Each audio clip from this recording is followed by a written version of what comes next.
Sir, can you hear me?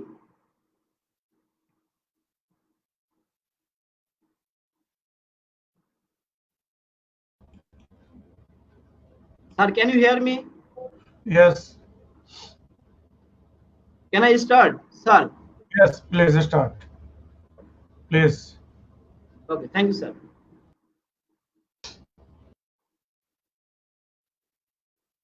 In the name of Allah, most gracious, most merciful.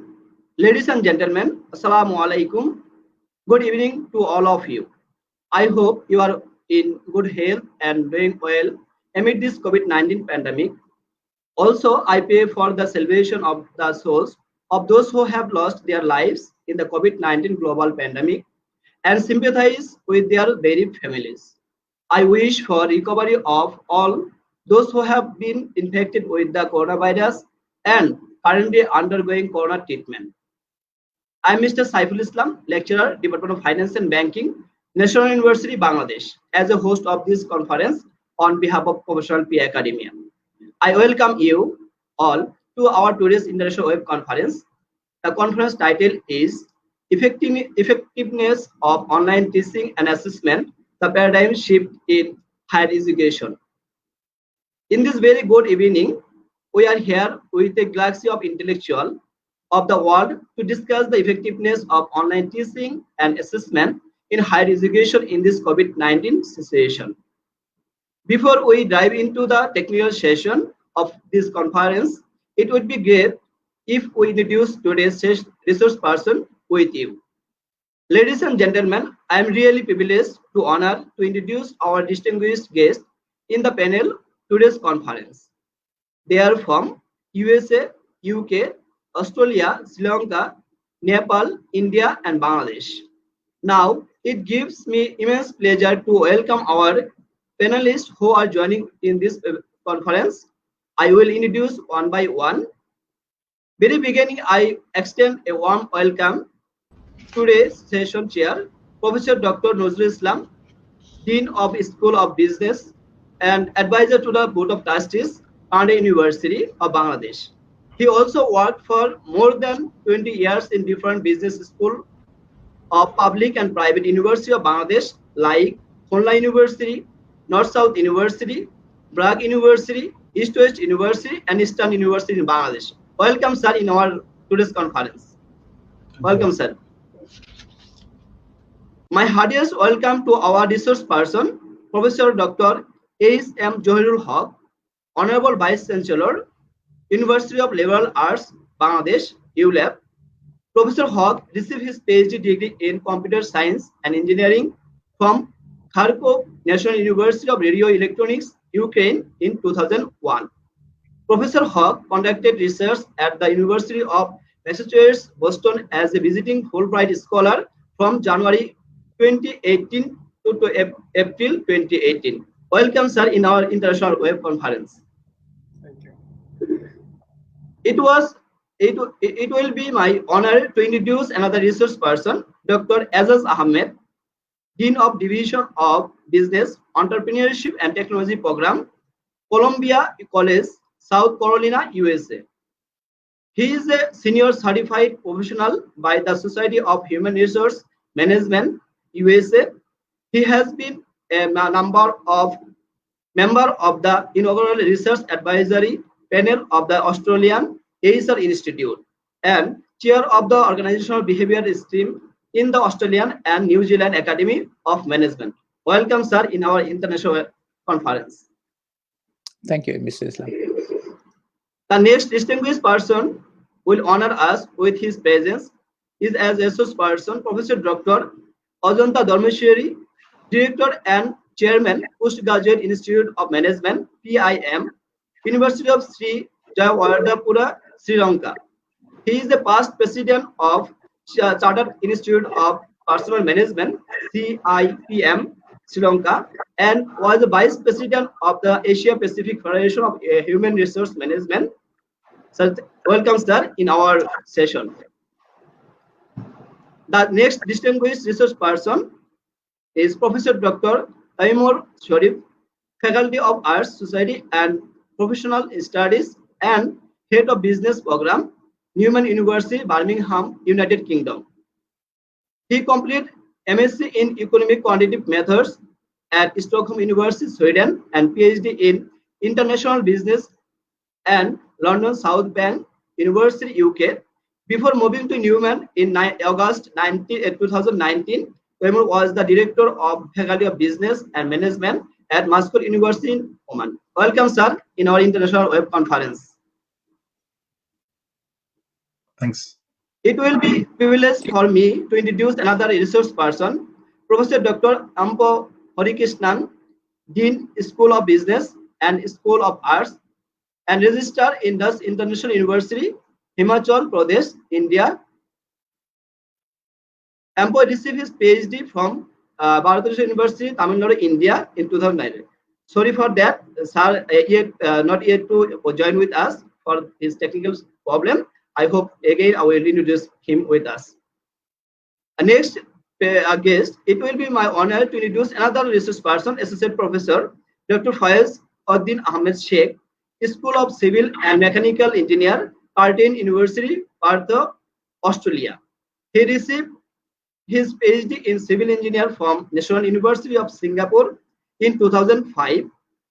He received his MSc Engineer from the Asian Institute of Technology, Bangkok, Thailand in 1998. He is a Chartered Professional Engineer of Australia as well as Fellow of Engineer Australia and member of Concrete Institute of Australia. Welcome, sir, in our international web conference. Thank you, sir. Hello. Thank you. Thank you. Thank you. Good evening, everybody. Last Thank you. but not the least, of our another distinguished research person, Dr. Jitendra Dangle, Associate Professor and Head, Research Department, Public Youth Campus, Faculty of Management, Tribhuvan University, Nepal. Dr. Dangle completed his PhD, MPhil as well as MBA from Tribhuvan University, Nepal.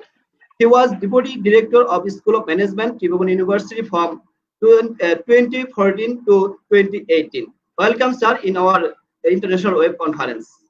Thank you, sir. Thank you very much. A very warm welcome to all the participants and viewers from various prestigious universities and industrial sector across the globe. Before going to start our session, I want to give an international introduction to our today's conference. This COVID-19 pandemic needs no introduction and we are sound aware of that. The impact has been dramatic and transformative as teachers struggle to come up with a short-term solution for remote teaching and assessment, particularly in Asian countries where students and institutions are facing additional challenges related to financial and infrastructural support to continue their studies. Most importantly, ladies and gentlemen, leaving no one behind on that, this international web conference aims to share the impact of COVID-19 and strategy to overcome the challenges in teaching, learning, and assessing process in different countries of the world with our guests.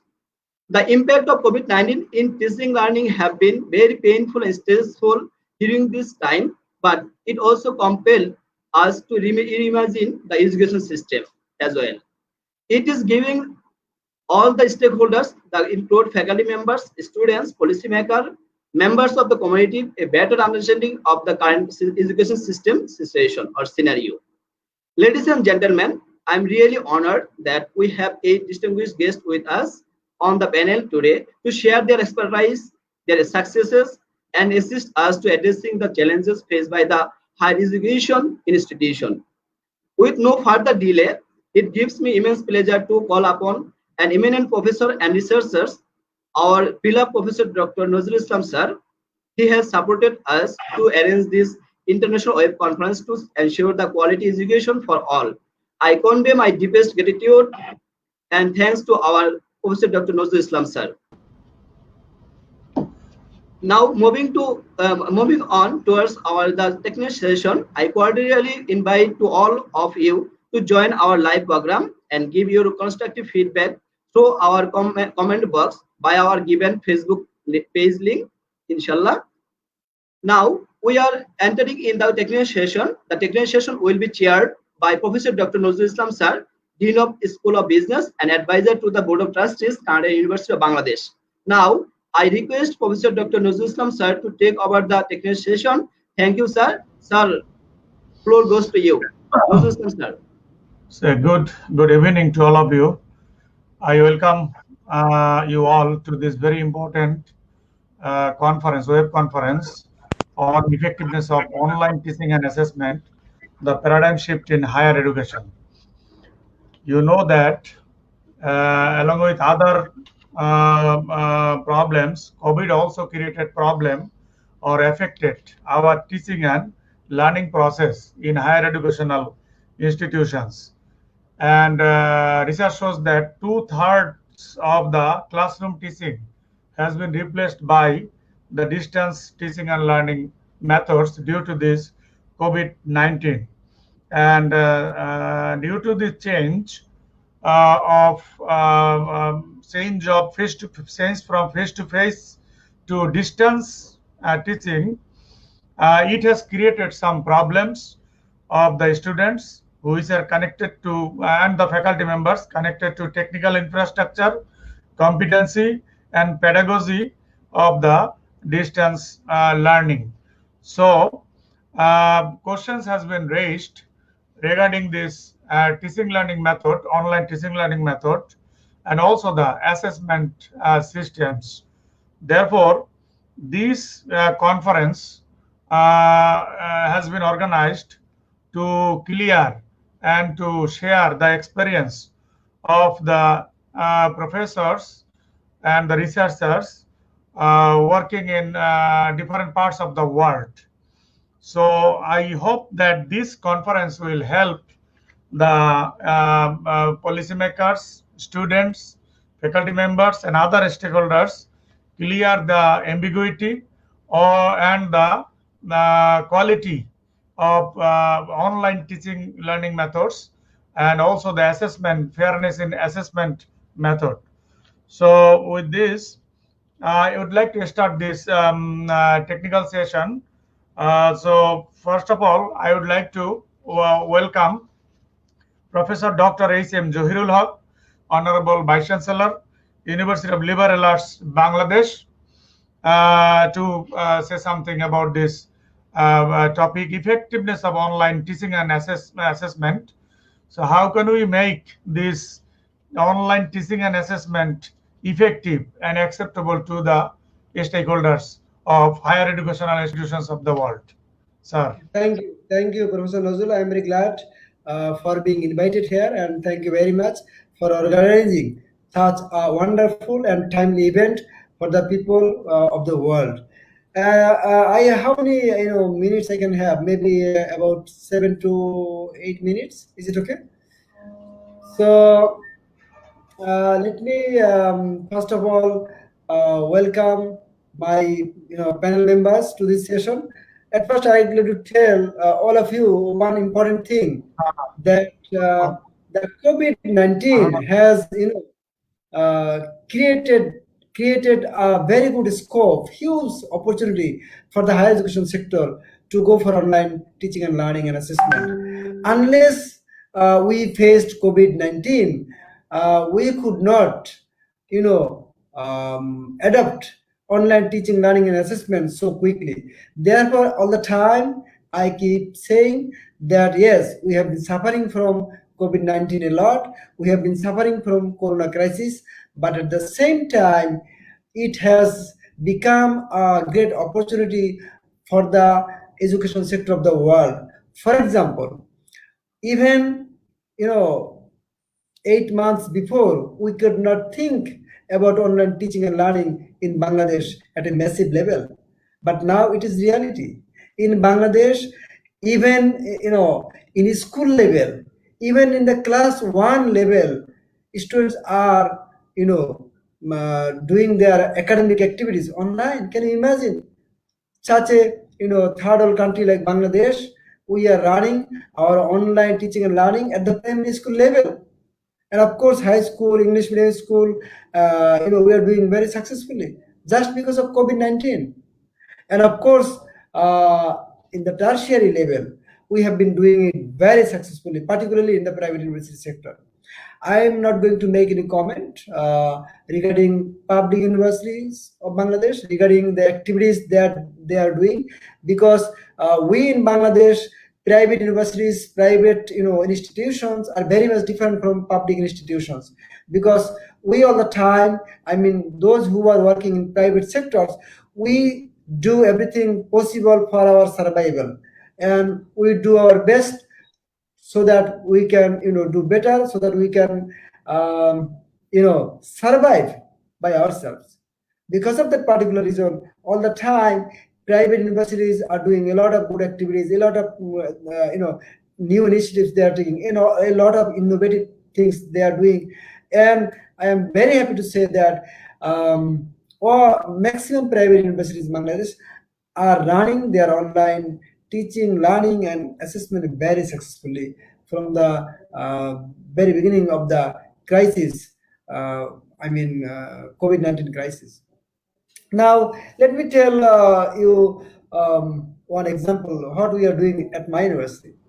Actually, we started. I am working as the Vice Chancellor of University of Liberal Arts Bangladesh. We, in fact, started our online teaching and learning back in 2007. My colleague Nasir Khan, he taught a course in 2007 fall semester. The course was Introduction to Sustainable Development. So we started our online teaching long before. Long before. Therefore, we faced no problem regarding shifting from face-to-face learning and teaching to online teaching and learning. But I am talking about not only Bangladesh, I am talking about the whole sector. So to me, it is very effective. Online teaching, online assessment, why not effective? We are doing very well in terms of teaching courses, in terms of assessing our students. For example, for teaching, maximum faculty members at our university are using Google Meet, and they have been doing it very successfully from the very beginning. Some of the teachers are using Zoom, and some of our colleagues are also using Moodle. So I think our teachers are doing very well, and I receive no complaints from them. They are doing, it's very normal. Maximum of our students are from, from some good cities. There are many students, 6 to 7% students have come from the rural areas, like, a village. But still, in the village level, students have 2G network. They can, have their learning by using Facebook group. So I can say, so in the places where the network is very good, there is very speedy internet. In those areas, we can use Google Meet and also Zoom, and we can upload our lecture material via Google Meet and so on. But for the students who are living in rural areas, for them we use Facebook group, and using Facebook group they can see the video that we upload for them. So in Bangladesh, we are running online teaching and learning activities and also assessment activities very successfully, I would say. And I'm very glad that we got this opportunity because of COVID-19. So unless we face this difficulty, unless we faced this COVID-19, we would not have gone online teaching and learning, So because of the COVID, now Bangladesh, is doing very good in terms of online teaching and learning at, primary school level, high school level, college level, and education level. Now let us talk about a bit assessment. So we finished last term online. So we, finished our midterm examination online and final exam online. And also we used to take, and we have been, taking our quizzes, class tests online. So for taking quizzes and class tests, our teachers are using Google Form, and they are doing it very successfully. But for midterm exam, for final examination, our teachers are using Google Classroom. So it is very comfortable and very user friendly. So our teachers face, they didn't face any problem, and I received no complaint from our teachers. So I would say that online teaching and learning and assessment are going on very well in our country, and the kind of responses that we received from the students, it is very satisfactory. Even those who are living in the rural areas, they are also involved in online teaching and learning activities, and there is no complaint. In Bangladesh, we have 104 private universities, and out of 104 private universities, 85 private universities are in operation. So out of 85 private universities, I think about 75 to 80 universities are running their activities online. Even universities, those are situated in district level, they are running their teaching and learning and assessment online, and they are doing it very successfully. So I would like to particularly thank the University Grants Commission of Bangladesh, and of course our honorable education minister and deputy minister for education supported us a lot for going for online teaching and learning in Bangladesh at tertiary level. So I am very hopeful, and I am very much optimistic. I think COVID-19 has given us a huge opportunity for having practice, online teaching and learning, at a massive level. So I am very glad that the organizer has has invited academics from Australia, UK, India, and many other countries. So I am very proud to be part of this conference, and I would like to thank all the panel members and the organizers. Thank you very much. Sir, for your valuable speech on this very important and timely issue, online teaching and assessment. You have correctly said that yes, although it is a pandemic, it has created sufferings of the people at all levels, also the students, teachers, and everybody. But it has also created some opportunities, some benefits for the especially for the students, because the Bangladeshi students, Bangladeshi faculty members at the tertiary level, from primary to tertiary level, not many people are used to with this online teaching learning method, with this online assessment system. So I'm sure that they found it useful, because it is flexible. Learning is possible here, and it is helping us for blending learning or hybrid education. Part of it, for example, maybe technical part lab session can be done in lab for the engineering department. Anyway, thank you, sir, for your useful and valuable opinion, and also finding this method very effective for the Bangladeshi students at the tertiary level, the higher education institutions of Bangladesh. Thank you, sir, for joining with us. Please stay with us. There might have some questions from the audience. So thank you, sir. Now I am going to invite Professor Dr. Rizaz Ahmed, who is the Dean of Division of Business, Columbia College, South Carolina, USA. Professor Rizaz Ahmed. Thank you. Thank you, Dr. Islam, and thanks for having me today. There are several issues that has brought up with COVID-19 situations, and I think the Vice Chancellor has rightly suggested that the advancement of technology has helped us to take our courses online all of a sudden, and we could successfully run it. I think apart from taking it online, I would like to highlight 3 areas which needs our attention as educators and also administrators of higher education providing institution. First of all, that the student's perspective of learning is different right now. For example, the original brick and mortar are based in face-to-face teaching and learning. That has been challenged, and students have accepted that they would be able to get the education through online or through virtual mode, or sometimes we also call in the US as remote mode. Um, but what about their learning styles? So universities predominantly focused on use of pedagogy.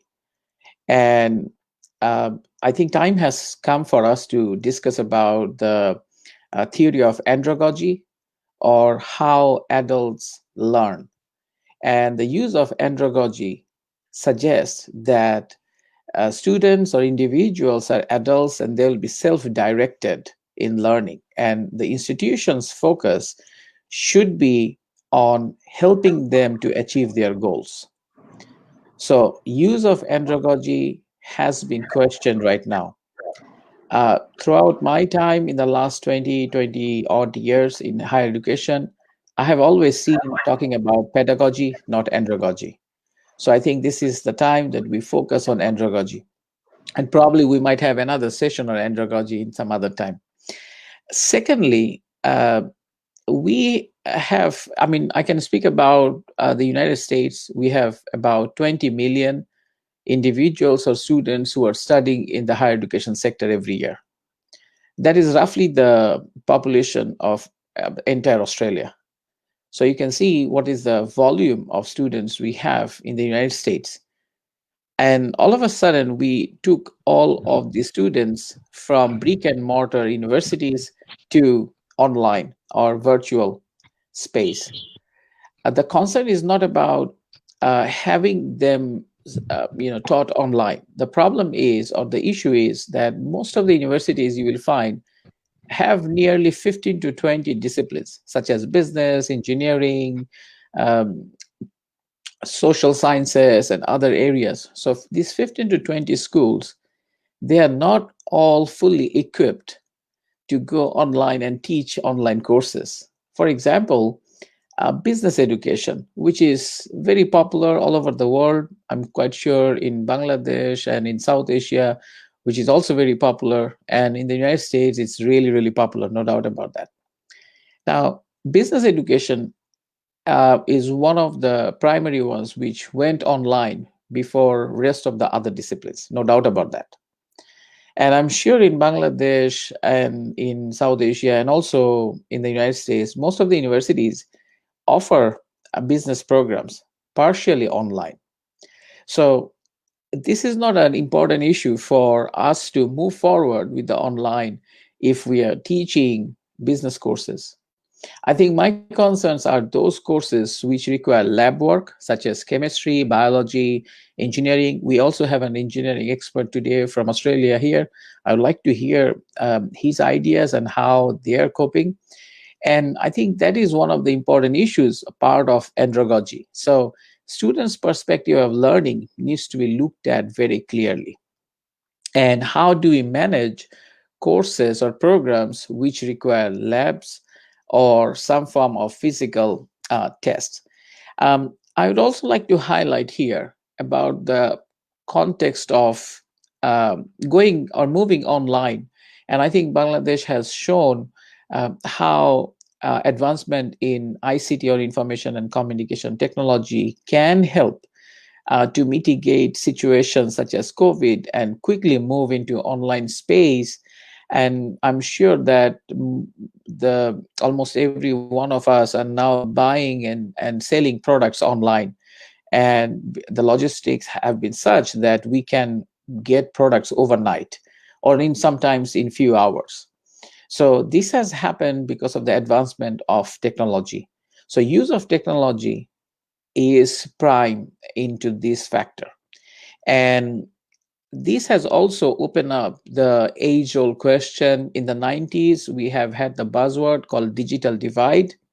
So basically, the have and have-nots of the ICT products by a group of population in a particular society is called digital divide. So you might be using the updated technology and have fast internet at home, and you can afford it. But you'll be surprised to know that in the United States, which is said to be one of the richest countries in the world, 21 million people do not have access to ICT products, updated ones, and also fast internet. So, in the absence of uh, products which are not available, how will we take and ensure that our courses, our programs are ensuring equity in the society? We should not forget that universities play or colleges play a very important role in establishing and achieving sustainable development goals set by the United Nations, which we are supposed to achieve by all the countries in the world by 2030. Now, this has been challenged, no doubt about it. Universities, higher education providers, you and I, and rest of our colleagues, we ensure social justice by providing education to our students. These students, in turn, become social leaders. Some managers, some leaders, some entrepreneurs, some professors, some might be going into the governments, many different ways. So, in other ways, we play a very important role in maintaining social and sustainable development goals for the countries. So, how are you ensuring that when we do not have access to the right equipment, to the right kind of internet facilities, and so forth? And countries which have advanced in the recent years in technology has taken, or these countries have taken real good benefit of COVID-19 and move forward to an online mode. And I can tell you from a lot of research that a lot of students will not go back to brick and mortar old school universities. And there is a research that has suggested in the United States about 5 to 10% of the universities and colleges, which is roughly about 3 to 400, will be either merged or shut down in the next few years. The reasons are pretty simple because universities have cut costs through online education, no doubt about that. And there is a new business model that has shown up that we can work remotely and successfully achieve all of our objectives by effective learning and teaching. And students can be satisfied with most of our courses, if not all, if it doesn't require a lot of lab works and other types of requirement.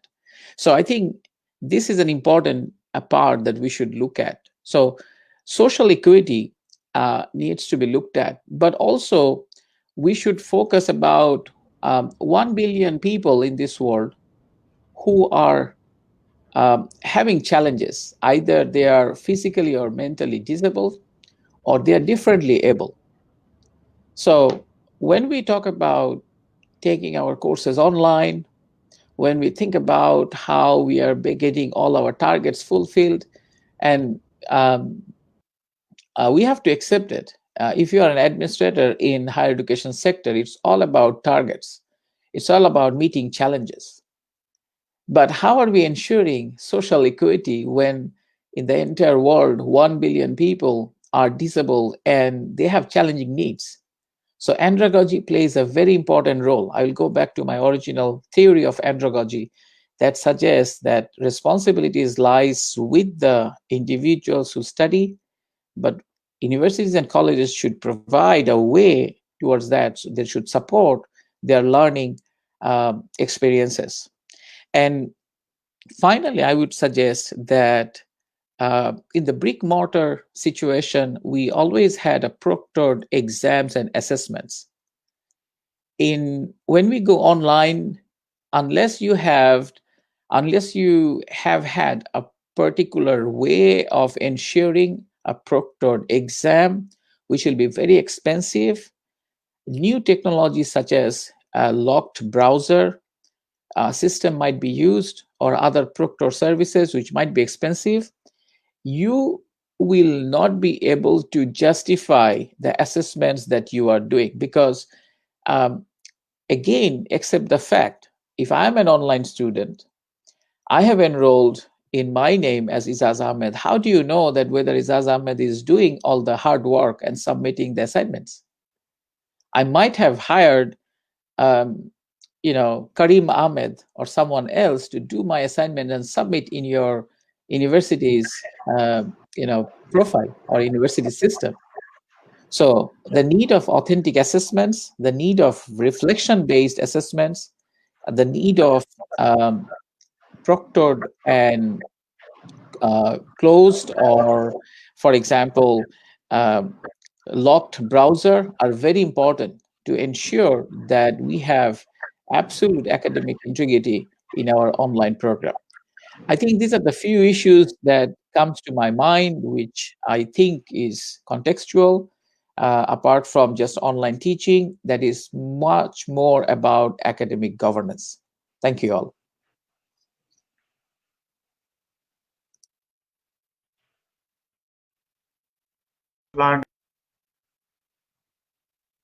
It is natural that the students will learn by their own, and the institutions and the universities will just support. And for ensuring the quality and fairness in exam and assessment, you mentioned here that locked browser can be used, but it might be expensive. Anyway, thank you for bringing this very important issue. So higher educational institution can think about this andragogy issue at this moment, at this COVID pandemic situation, also after this pandemic situation. Thanks, Professor Azaz. Now, I would like to invite Professor Dr. Ajanta Dharmeshwari, Director and Chairman, Postgraduate Institute of Management, University of Sri Jayawardhanpura, Sri Lanka. Professor Ajanta, please. Hi, everyone.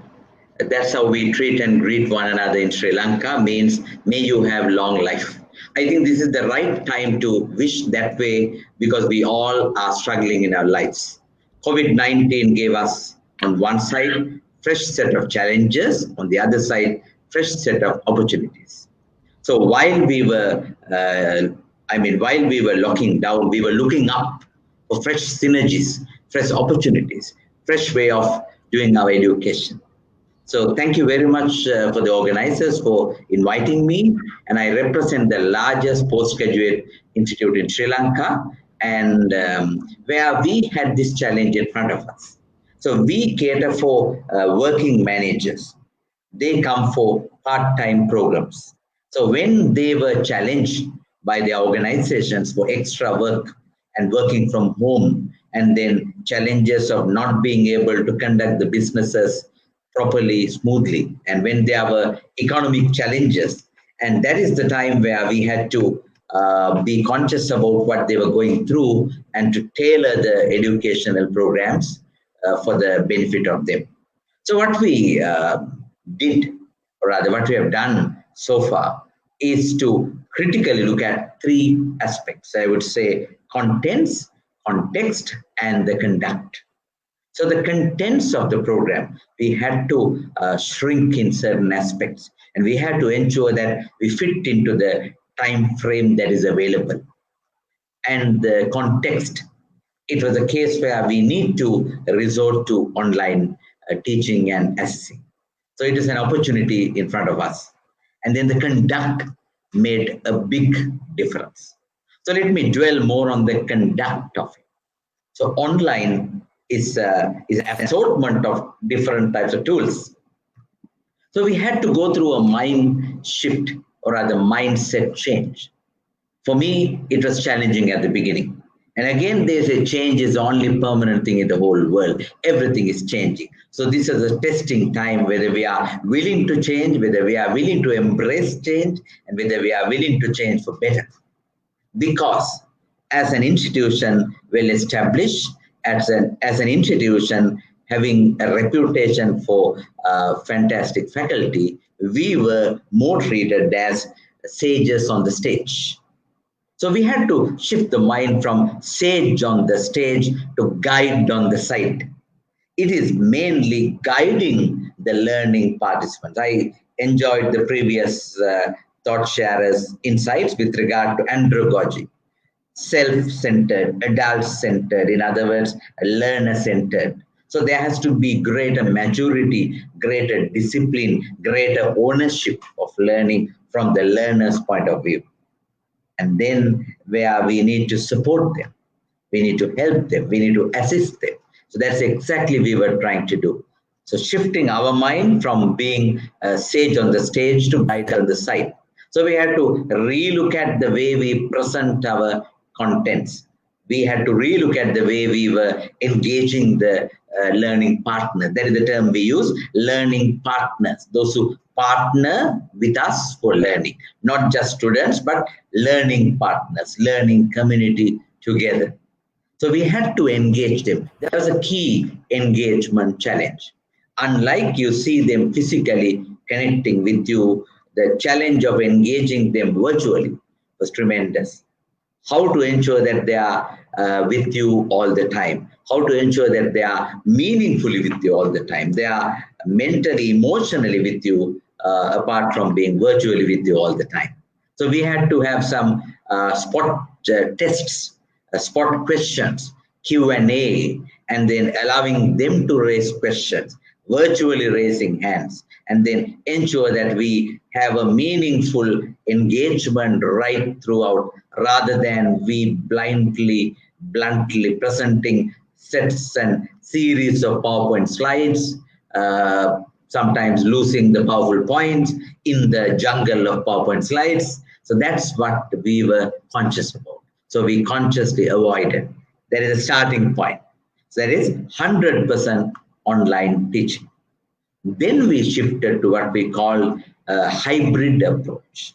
So we brought a sample of students or learning partners to the institution, and while we were physically delivering to them, there was a simultaneous online simulcast or online version or synchronous mode of connecting the online learning participants. So we felt that hybrid approach was very, very effective.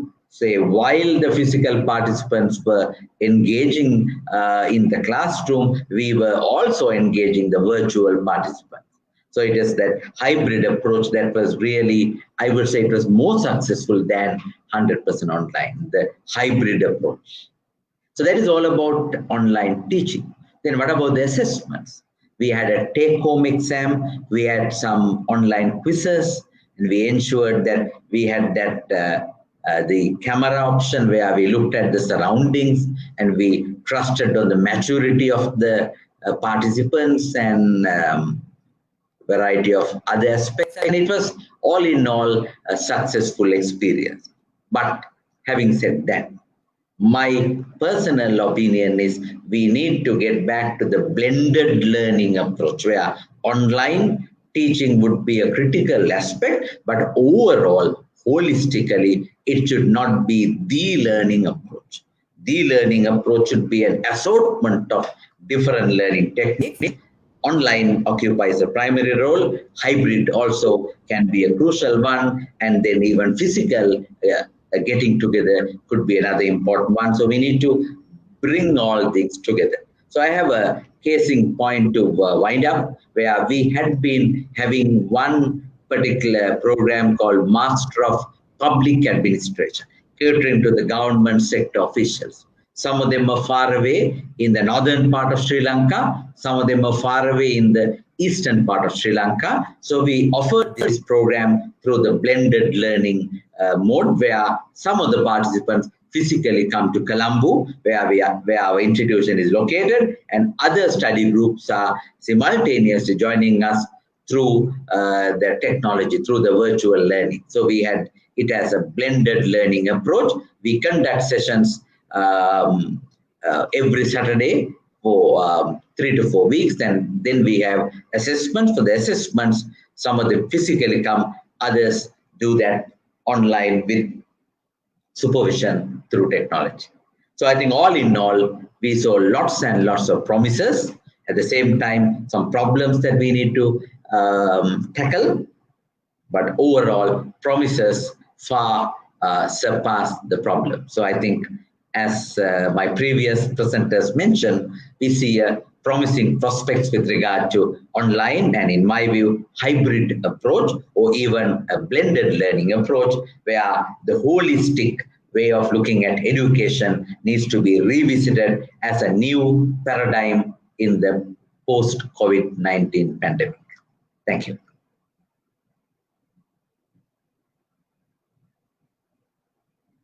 Analyzing important topic from three point of view: context, content, and conduct. And you have rightly identified that these three areas are the challenging areas. And among these three, conduct is the most challenging area in front of the regulators, in front of the professors, in front of the university authorities. And to overcome this challenge, you have also rightly mentioned that mindset to accept the change is important, is to be changed. And the ownership is to be created among the learners. That is also very important. And to make it effective, organization, a higher educational institution should support this and should engage these students in their work, should follow or apply the techniques and methods that will help them to engage in study, engage in research, in higher educational or institutions. And for assessment, you have mentioned that yes, only one method cannot give us the guarantee to ensure quality. We should think about the blended approach. We should think more than one approaches, so that unfairness or biasness which are raised by the which may come at the mind of the learners may be minimized if we follow and use blended approach or hybrid approach. So you suggested that yes, a holistic approach can be applied here in this assessment and teaching learning process in online. Thank you, Professor Dr. Ajanta Dharmeshwari, for sharing your valuable thoughts in this conference. Thank you, sir. Now I invite Professor Dr. Taimur Sharif. Professor Sharif is the head of business programs, Faculty of Arts, Society and Professional Studies, Newman University, Birmingham, United Kingdom. Professor Taimur Sharif, please share your thoughts with us. Thank you, sir. Thanks for the invite, and it's a pleasure being in this conference and hearing to varieties of experiences from all over the world. And actually, the topic is quite broad, and I believe that I shouldn't be talking on each of these parts of this topic. So what I'll be focusing on is with reference to Mr. Saiful Islam's question to the Vice Chancellor of UNED about the authenticity or acceptability of the degree by the companies. So I just want to give one example from Germany, a university called International University of Applied Sciences. In short, they call it IBUH. They have collaborated with 22 multinational corporations. And those multinational corporations actually fund or provide sponsors to the candidate who are doing 100% online degrees. So the authenticity is there. So what is the reason? The major reason behind this is actually digital proctoring methods. What they have done, actually, they do exam, they conduct the exam one-to-one basis. So if you sit for the exam, so there will be one person observing you through the camera. Before you sit for the exam, you have to move around the camera and make sure that nobody's there in the room that you will be attending the exam. And the camera has to be focused in such a way that it will be focusing on your exam paper. And is one person is writing, one person is doing all the work, and that is guaranteed through that. So this is one way. But the problem is, because we are brick and mortar universities mostly, and because of the pandemic, we are moving or trying to shift towards online mode, we can't really invest that much of amount of money actually on these sort of deliveries. So that's not physically possible for us.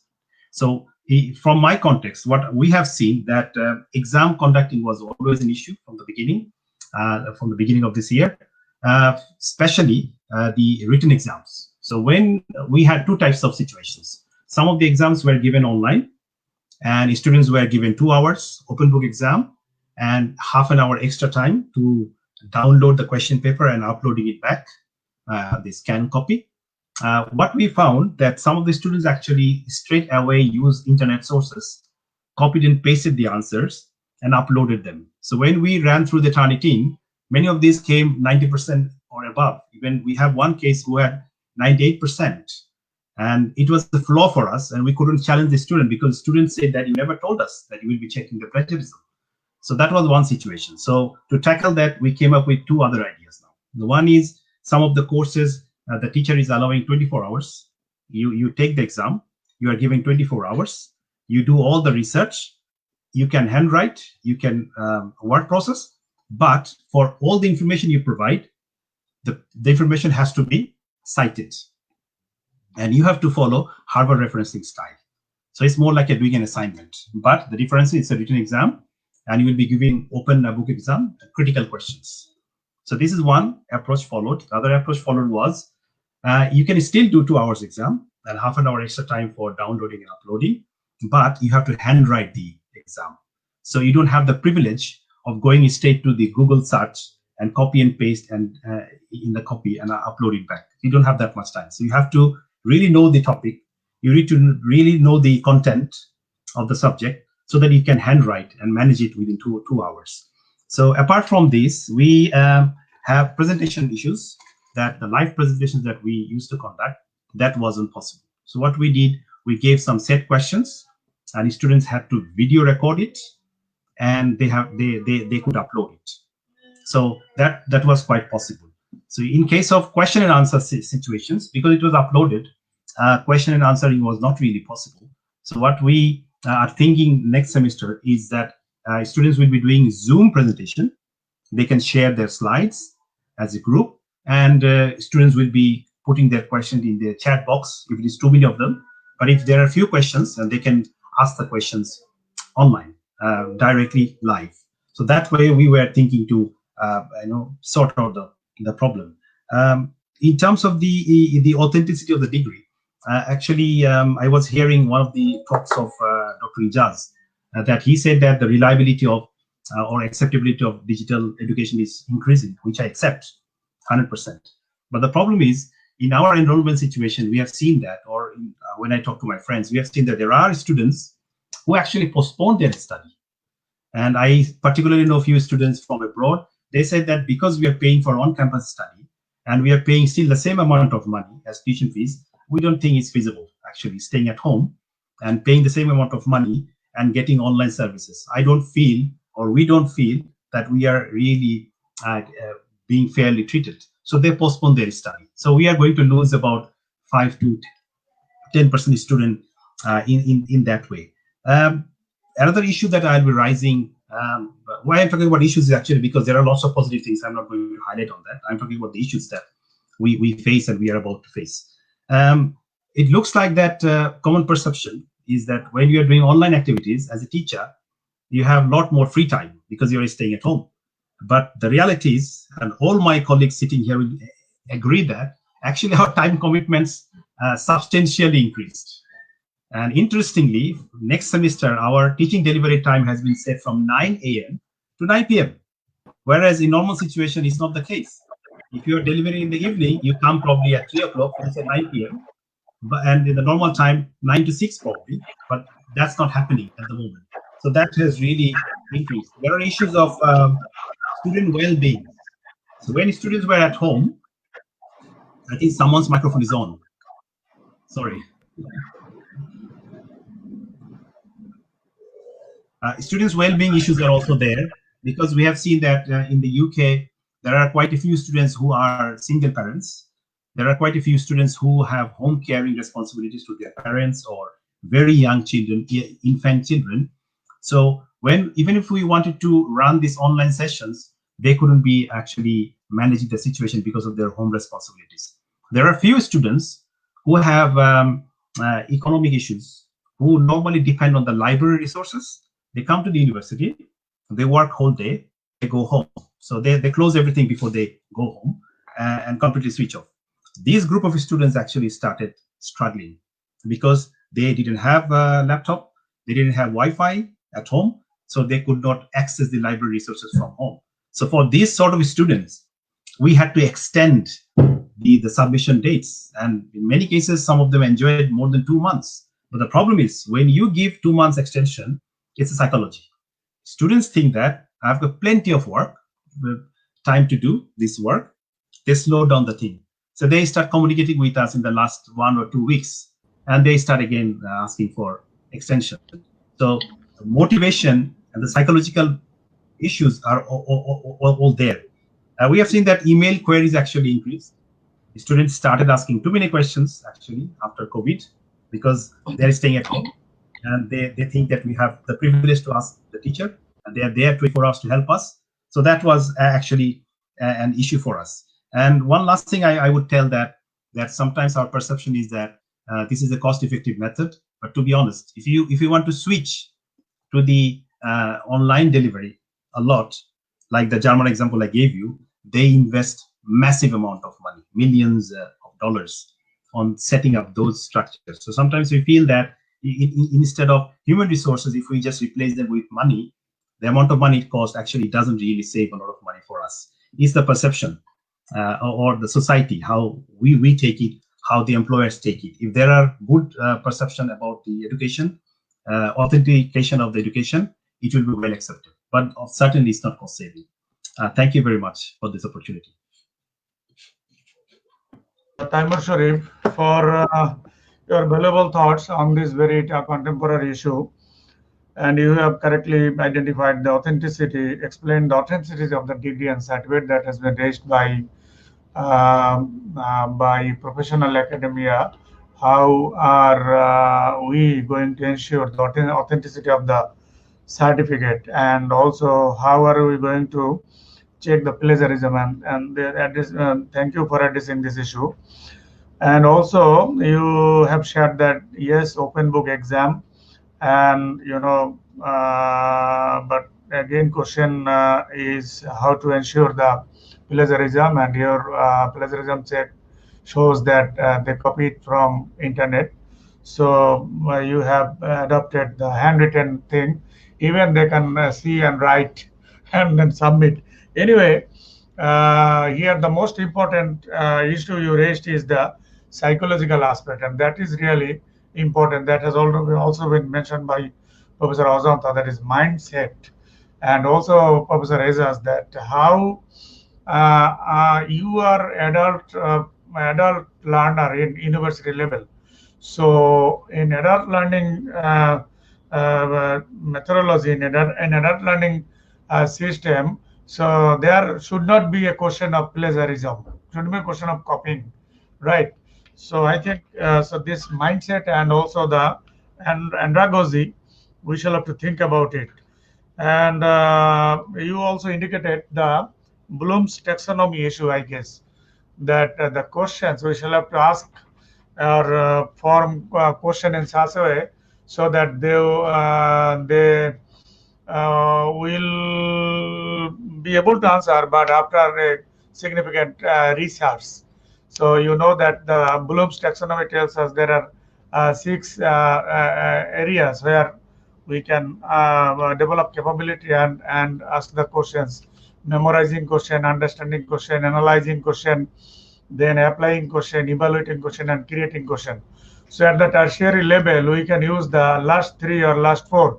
That means analyzing question, applying question, then evaluating question, and also creating question, type question we can ask to minimize this plagiarism, copying things from this online system. Thank you, Professor Taimur Sharif, for your valuable thoughts on these very contemporary issues of online teaching and assessment. Now I would like to invite Professor Dr. Ampu Hari Krishnan. Professor Ampu is a very good friend of mine.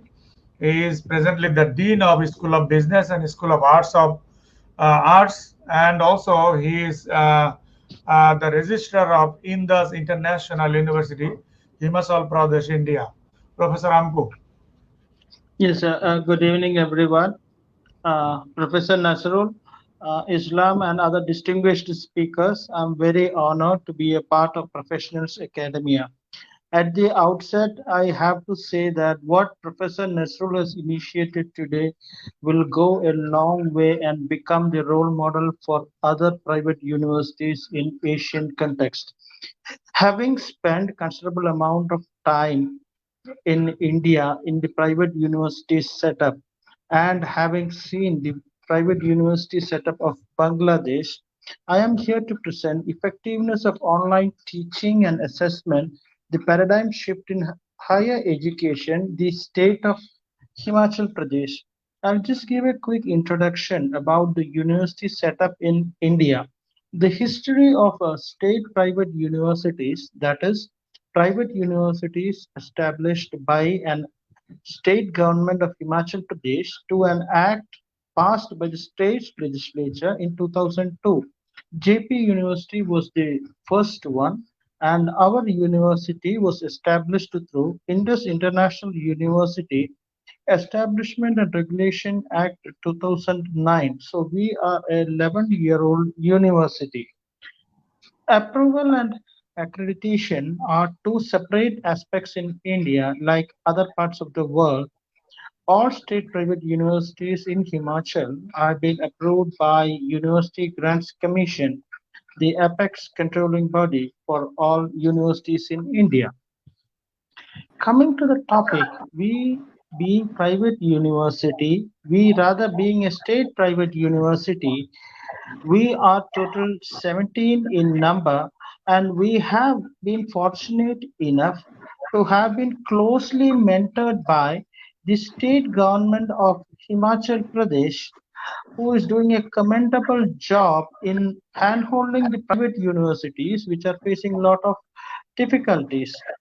Now, the state of Himachal Pradesh uh, is having very effective internet connectivity, and more than 40% households have access to internet. May I also point out to all the distinguished professors here that 97% of our university students are digitally connected with the university system, university administration system. But as we have seen Professor Ajendra Sujiva and other speakers emphasizing, there are certain issues which we are facing, and we have decided to put a full stop somewhere in online education. Online education is very good, very excellent, but the mindset of the parents, and 98% of our students in the university are girls, still they prefer the brick and mortar classroom type teaching, which is a very important factor. So coming back to the point, in India, private universities, especially a university in a rural setup like us, I had some connectivity issues. For those who are not aware, my university is very near to Bhakra Nangal Dam, so you can imagine the connectivity issues that we are having. So online classes in India, we already have, as government of India has already initiated a system. We were, if earlier we were using around say 5 to 10%, now we are using it 80 to 90% of the system. So what we have done is we have initiated the online teaching, and this is being supported by NPTEL, MOOCs, and SWAYAM online platforms. We are using the online lectures, videos, and online courses. NPTEL, National Program on Technology Enhanced Learning, is a process of Ministry of HRD initiated by the Indian Institutes of Technology. The main goal was to create a web and video course in all branches of engineering, physical sciences at the undergraduate and postgraduate level, and also for the management course. So, what we have encouraged in our university is, along with the teaching, all the faculty members are encouraged to give additional inputs from NPTEL, so that the students need not be glued to handset or smartphone all time. So specifically at my university, while there may be something that is not so perfect, there may be something that is perfect. The university follows a continuous evaluation system. Hence, before March 16th, 2020, when we actually shut down the university, 50% of the online teaching learning process was completed. All online teaching activities are formulated through Dean's Committee. Dean Academic Affairs coordinate overall online teaching activities. There is a well-set timetable, as one of very senior academician pointed out. We have broken away from our 9 a.m. to 4 p.m. time schedule, and we have set the timetable accordingly.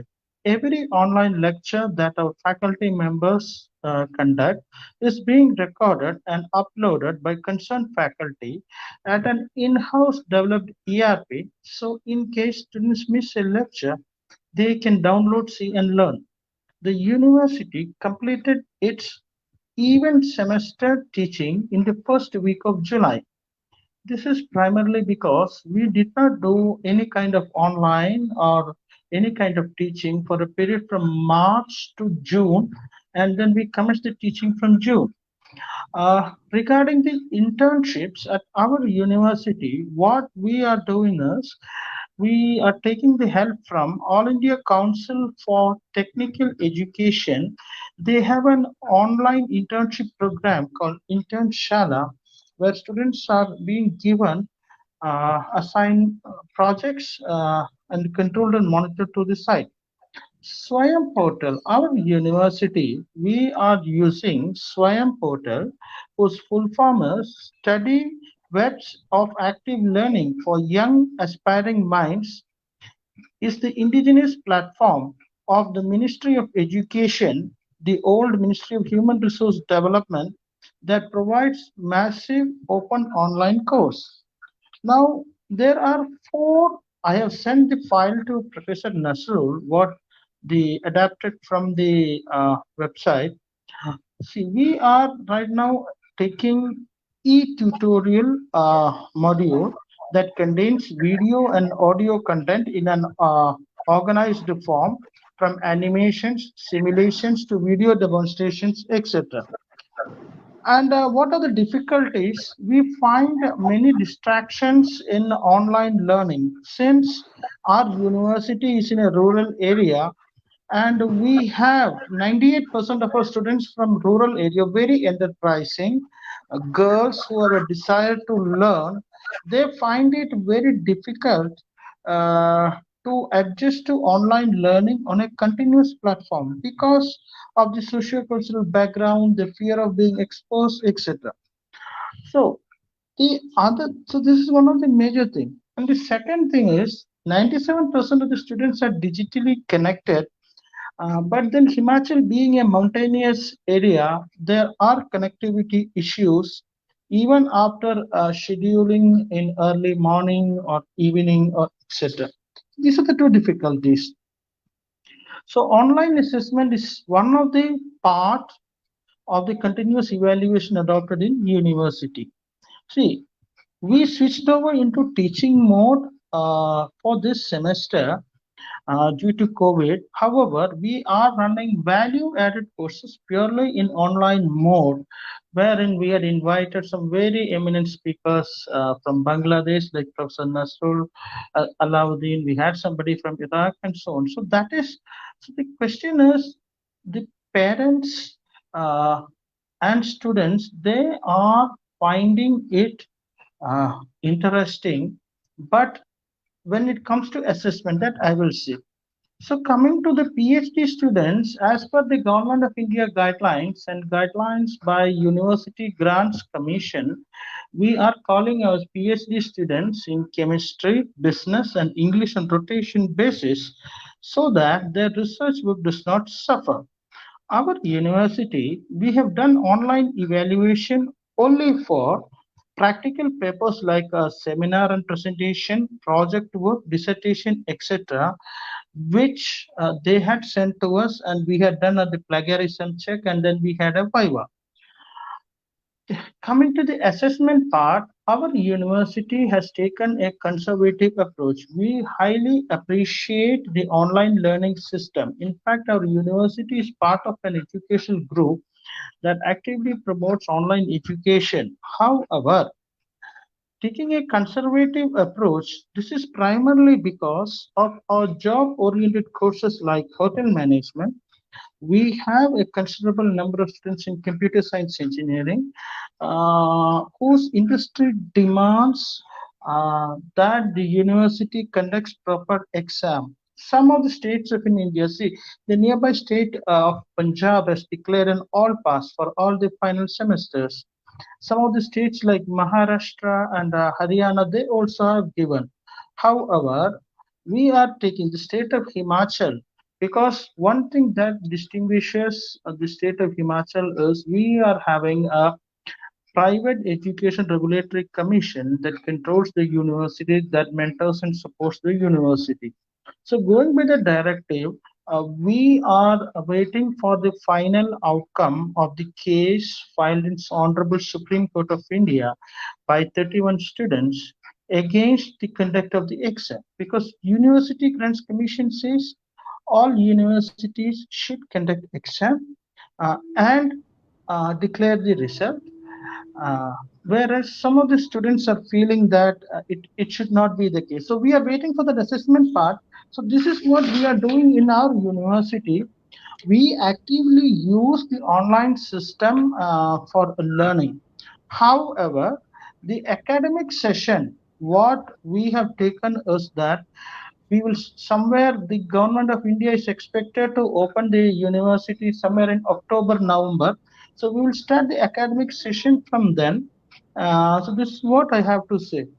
So once again, I should thank Professor Nazrul, especially for one more reason. When we had to initiate the online teaching, all I did was to show the online teaching links of the faculty members initiated by Canadian University of Bangladesh.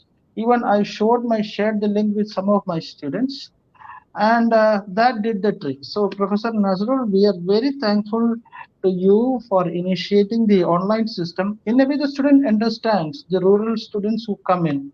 Thank you, sir. Thanks a lot. Thanks a lot for giving the opportunity. Thank you. Thank you, sir, for your for sharing your experience from India. And from your experience, what I at least understood that the Indian government is supporting this online teaching learning process and system. National Program on Technology Enhanced Learning. This has been initiated by IITs, right? And these IITs are basically helping. They have developed their own platform, and from there, the other universities are getting help. And also another massive online open online courses, MOOCs, or SaaS online courses with where developed as per pedagogy stated herein four things: e-tutorial, e-content, assessment, and discussion forum consisting of video, text, self-assessment, and other things. So with the help of this massive open online courses and online platform, I think you are running your online classes and also the evaluation. And in India, unfortunately, due to filing case, final exam is pending. Anyway, and you have mentioned here in your lecture that the intern shala online internship program. I wanted to know in detail about it, but maybe later on, how are you going to conducting this intern shala? Because you know, in business program, internship is a must. So on online internship, how are you going to conduct this internship? So maybe at the question answer session, So, I will give you time at the question answer session. At that time, please give a little more details about this intern shala. So thank you, Professor Ampu Harikrishnan, for participating, attending this conference, and also giving your valuable thoughts and also sharing your experience with us. Now I would like to invite Professor Dr. Fayazuddin Ahmed Sheikh, Associate Professor, School of Civil and Mechanical Engineering, Curtin University, Perth, Australia. Dr. Faiz.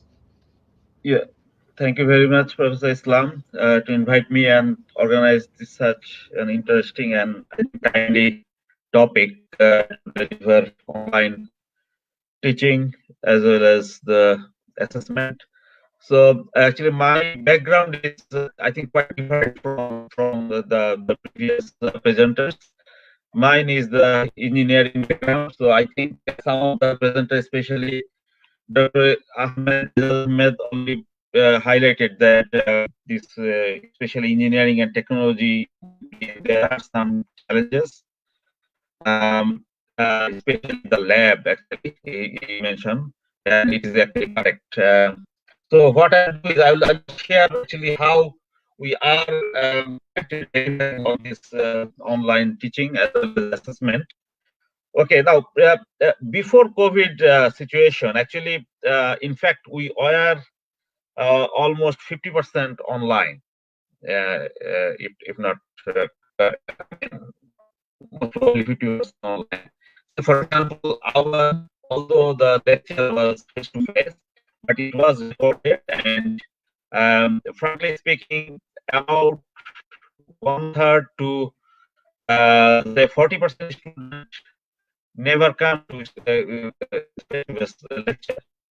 You know, some of them they work, and some of them they just want to download the lecture, and all these lecture notes, lecture materials, tutorial materials, everything is uploaded in we call the board we use the online platform, so they get access. And but most of them, they've joined the tutorial or workshop session, where actually we go through some of the detailed calculations of our, this engineering. We got lots of math and physics related problems, so they come join, and they practice, they discuss and interact with others. The main problem is actually the lab, because almost all the courses we offer, it contains some lab sessions, and this is the main challenging part.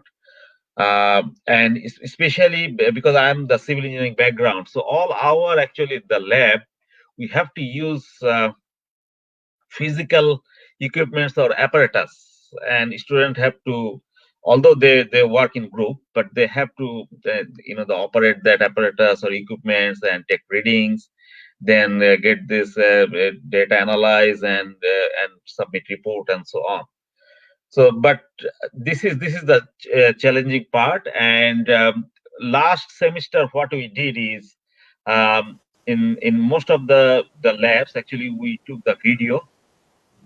We ran the apparatus by ourselves. We took the video, and we upload it in the Blackboard platform, and we also upload the sample data. So, so what they have to do is they have to analyze those data, calculate the required results, and then they can submit their the report.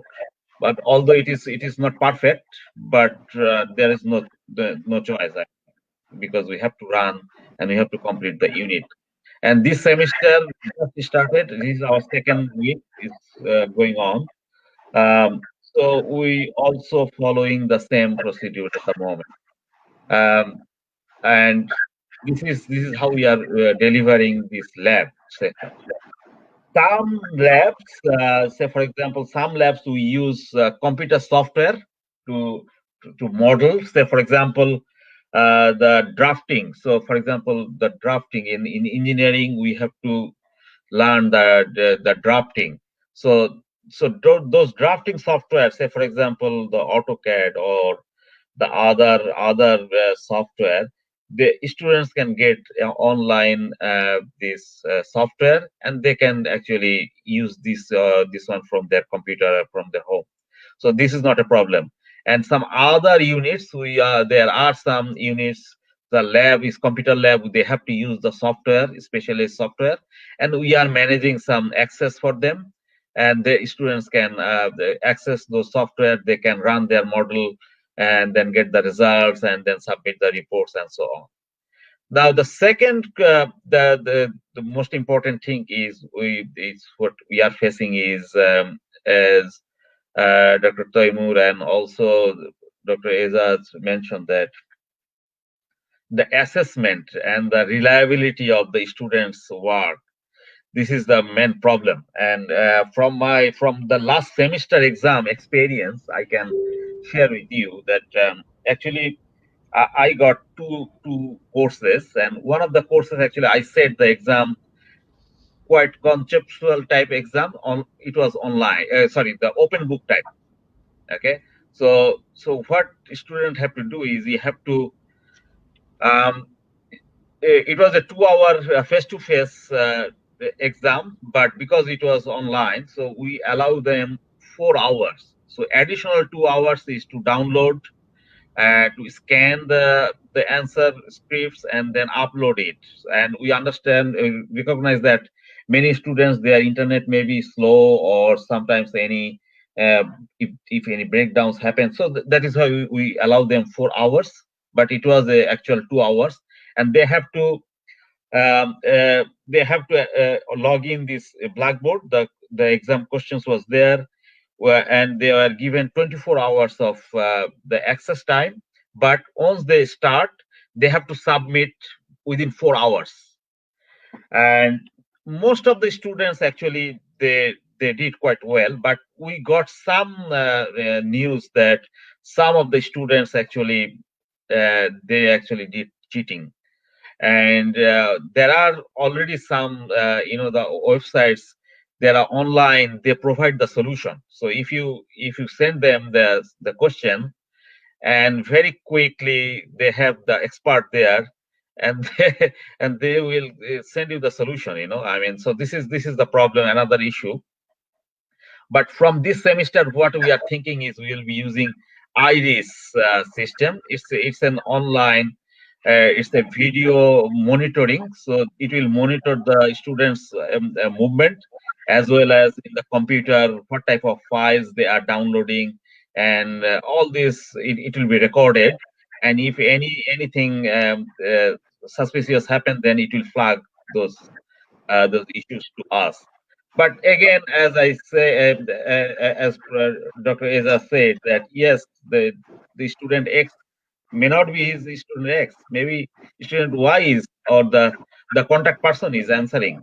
So this is really the challenge. I'm not sure how this challenge can be addressed, but we have to find some way. But this is only for the COVID. But my understanding is, if we really move to online in future, this type of invigilation maybe we can organize through some third party. Say, for example, in Australia, there is one online university called Open University Australia, and they offer different online courses through different university platforms. Say, for example, Curtin is the member, and Curtin University also offer different courses, and students can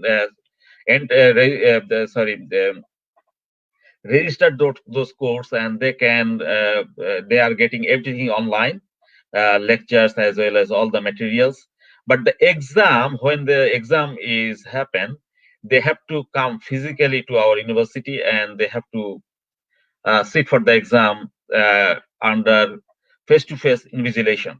So this type of hybrid system can be done. But I understand, due to this COVID situation, because we are not allowed to bring all these students face-to-face, so this can be challenging. But in future, if the university is planning to move fully online course, then this can be another solution. But still, I don't know, for engineering or technology or other science based, where they have the lots of lab activities, how to actually handle all those physical labs. But again, it can be through the third party. Say, for example, if the students is staying in overseas, and if maybe what we can do is, at that country, we can have some selected labs, we can organize with universities or other institutions, those facilities there, so students can go and then operate and run those equipments and run that lab, and then they can complete that lab. This can be possible. So I think this COVID situation actually give us some opportunity. Maybe university authorities are thinking, especially I'm thinking about the engineering or technology disciplines. So it may be possible through some types of hybrid way of delivering, but it can be possible. And as some of you already mentioned, that actually it is not.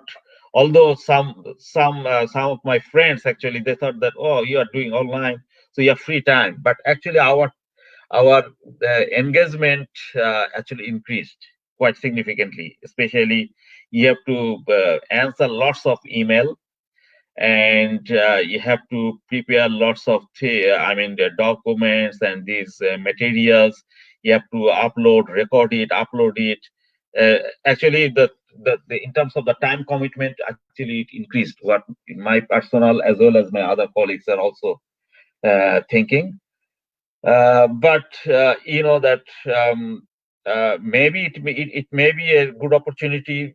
University can offer both program at the same time. Say, for example, at Cartin, we are offering face-to-face plus online. So those who cannot come because of this COVID, I have many students in China, in India, in Sri Lanka. So they have already registered the units. They are attending everything online. So we are communicating with them. So this can be possible, but I'm not sure the labs and this exam, if we can find some solution for effectively which we can control the quality, then it should be fine, I think. So that's all from me today. Thank you. Fayazuddin Ahmed Sheikh for explaining the engineering teaching and assessment systems in Carleton University, Australia. And you are suggesting hybrid system, and I know that some of the US universities are using this hybrid system. Especially problems are still lie with the lab sessions. So Yep. all other things you can deliver online, tutorial, lecture, lab class, assignment, even exam. But lab session is very Yep. difficult to deliver online. Therefore, hybrid system is following by your university. And you have also suggested a third party can help.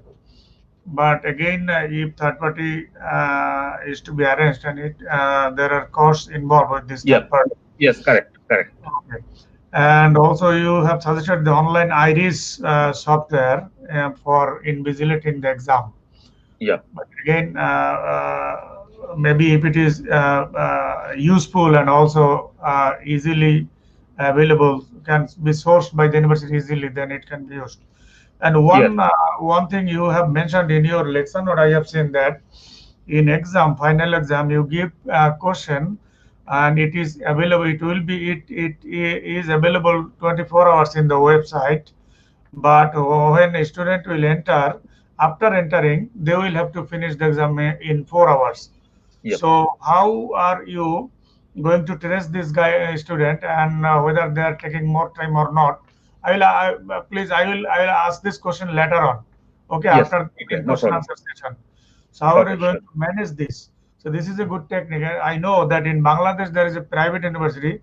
They are giving exam, midterm and final exam, and giving 24 hours to answer, and they are following Bloom's taxonomy. Our questions are asked by following Bloom's taxonomy. So it's not easy to answer by the students exactly from the book or from the documents or from the website. But you are saying that 24 hours exams questions are there, but once he enters, he'll be able to be there for 4 hours. Not more than 4 hours is allowed. Otherwise, he will be the late submitter or something like this. Anyway, thank you, Dr. Faizuddin Ahmed, for your valuable thoughts sharing with us. Especially, there is also a question from the audience regarding engineering education. This online education is a little bit difficult, especially the lab session. Thank you. Now I would like to invite Dr. Jitendra Dangle, Associate Professor and Head of Research Department, Public Youth Campus, Faculty of Management, Tribhuvan University. Professor Jitendra Dangle.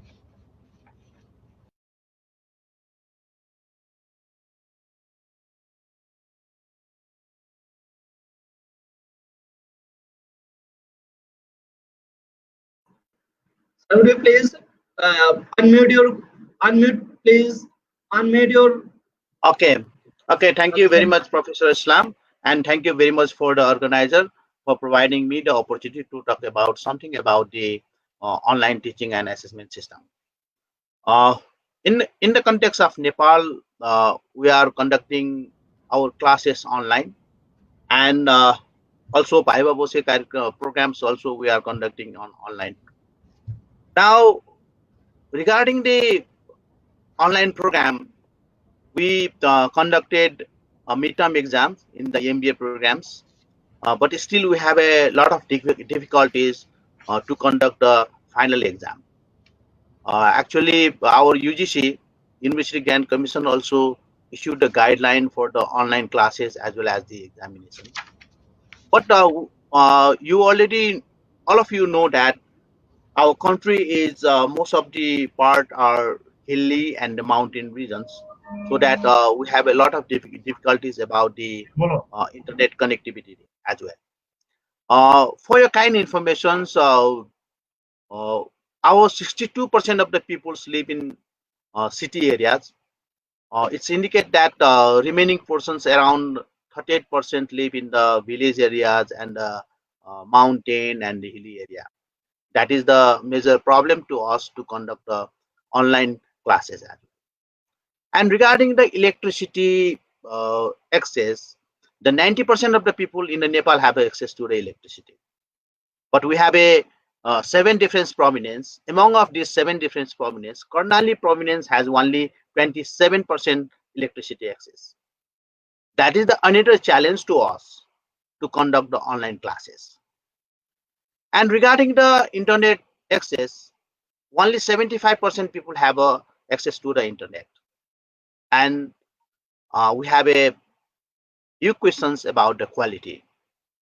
And for your kind informations, we have 11 universities. In 11 universities, in total, we have 538,000 students.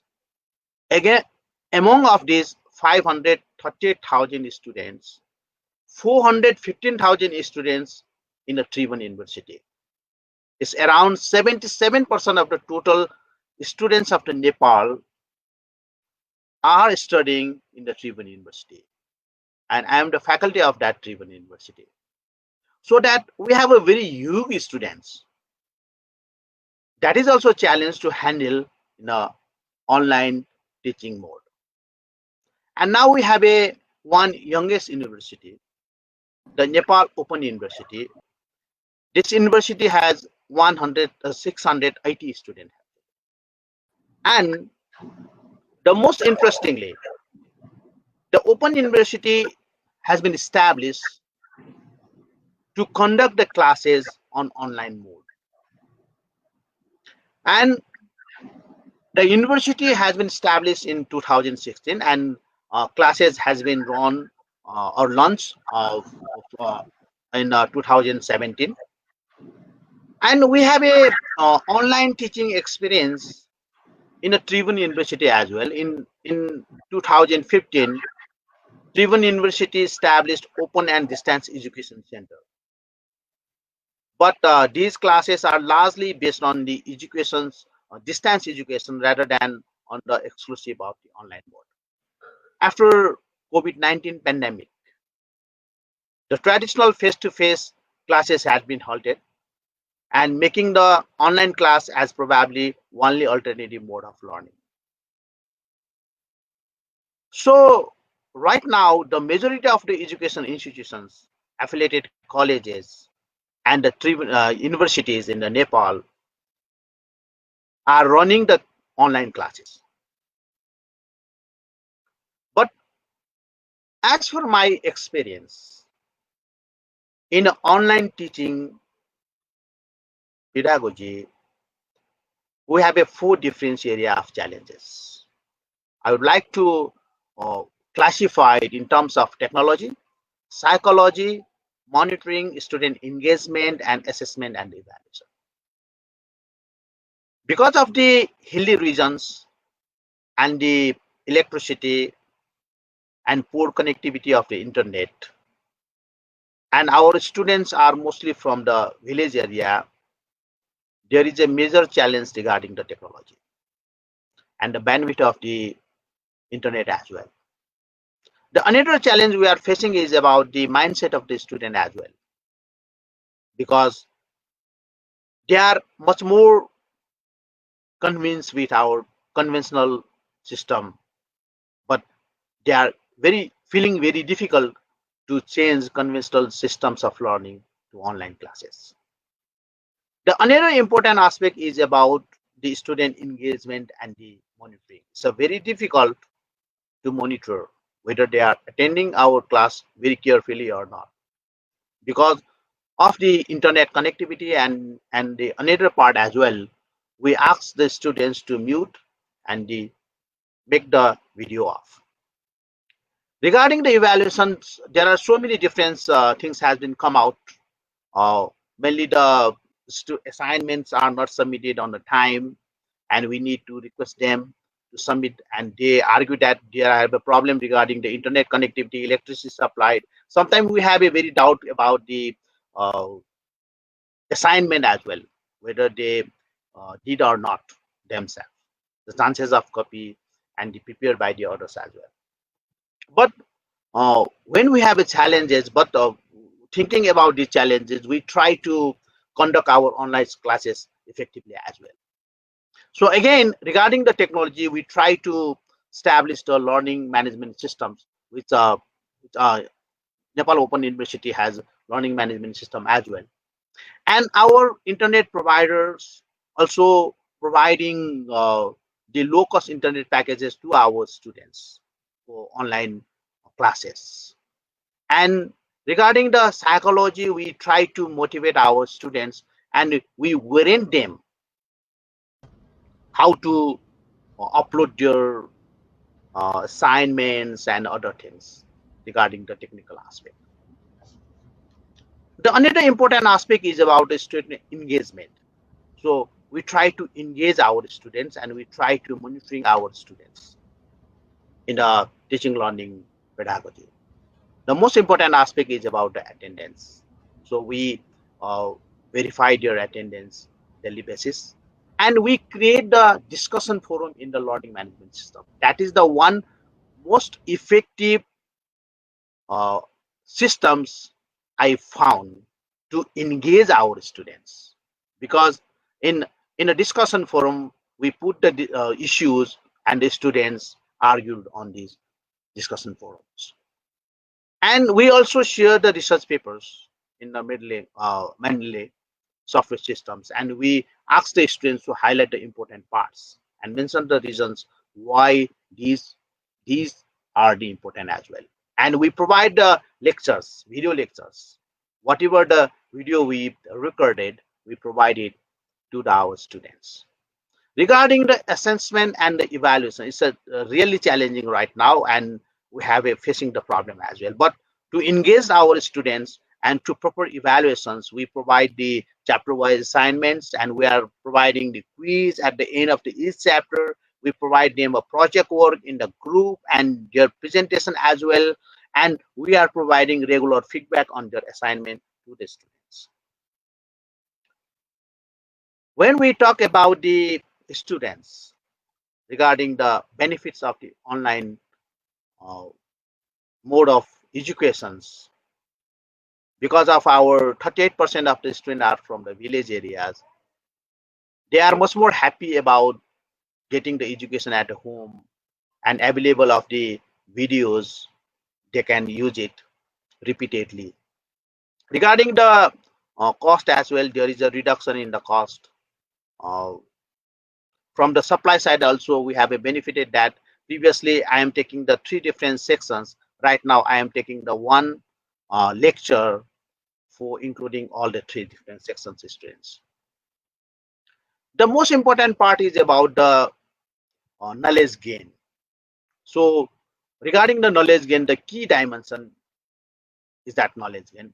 So in the Nepalese context, the one study has been conducted by the Professor Stapit and the Shrestha in 2020. They found that the Nepalese management student experience with their present online classes in terms of knowledge gain was found to be equivalent to their previous experience with face-to-face mode.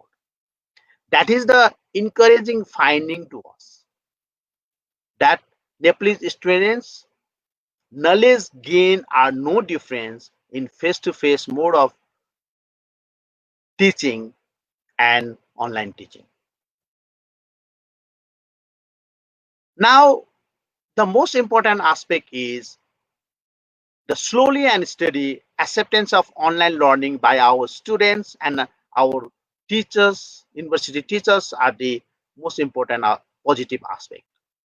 But in my opinion, in the future, the blending the e-learning and face-to-face learning mode is the most important parts. So I think the online teaching plus the face-to-face teaching is the most important aspect in the future, so that all we need to prepare for the paradigm shift in the higher education in the long run. Okay, thank you very much. Jitendra Dangol, for sharing your thoughts with us. And you have mentioned that although there are problems, technical problems, we have found problems in students' mindset, students' participation in class, difficulty in monitoring, sensing, copying. So these all are the problems arise from COVID-19. But we shall have to minimize this problem. We shall have to overcome this problem. And you also mentioned that your university developed LMS, learning management systems, for online teaching and assessment. And by chapter wise, you are giving chapter wise assignment, quiz at the end of each chapter. You are giving project work on group, presentation, and regular feedback about assignments. These all are the things, methods followed by higher educational institutions of Nepal.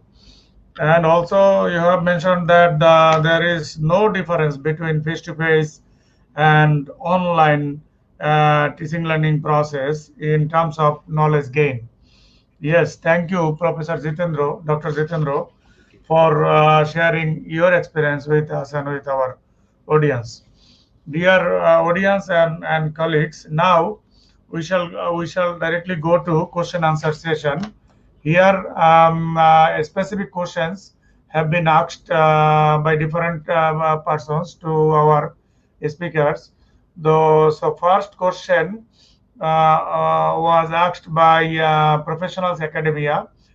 Question is, will the assessments done online alone sufficient to judge students' capability on a particular course? Will companies value those who have obtained certificates through online learning and assessment system?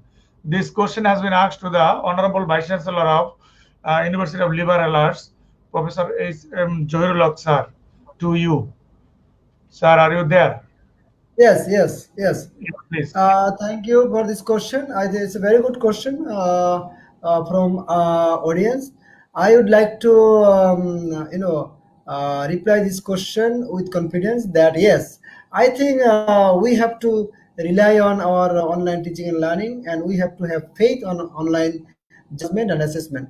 Because even if you ask me the same question, whether the face-to-face assessment system is sufficient to judge a course, to judge a student, in that case our answer also can be yes or no or in between. You see, I would like to answer in the same way that it is all about that it is all about the teacher and student, and the kind of course you are teaching, and the kind of sincerity both students and teacher has are showing. Because if both teachers and the students are very sincere, very serious, and very active in their teaching and learning process, in that case, yes, the assessment could be very authentic and very reliable, and we can rely on that assessment. But if the teaching and learning system is weak, I mean, if the teachers, if there is a lacking from the teacher side, or if there is a lacking from the student side, in that case, of course, it will go under question. Even in the few, in case of face-to-face learning and teaching, when you assess a student, or when you assess 40 students of a course, there is a question, big question, whether we can assess each student with 100% accuracy and with 100% honesty. I would like to say no. It is we cannot say yes with 100% confidence.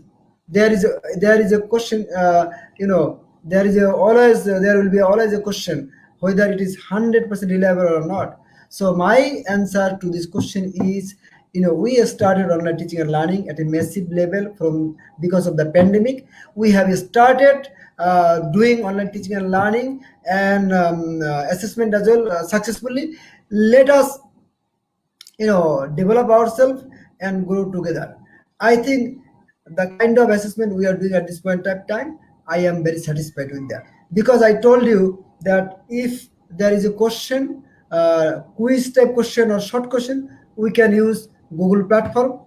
If you want to have midterm exam or final exam, we can use Google Classroom. So and we can have real-time exam. So, or we can have we can make different questions for different students. If I again repeat, if the teacher is serious and if the students are serious, the assessment can be done very accurately. But if there is a weakness from either side or from both sides, of course, the authenticity of the assessment will be under question.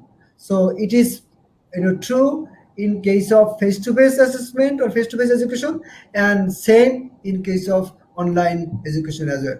But my suggestion to my to the person who made this question, that we started online teaching and learning at a massive level, because of pandemic. Let us, develop the assessment together.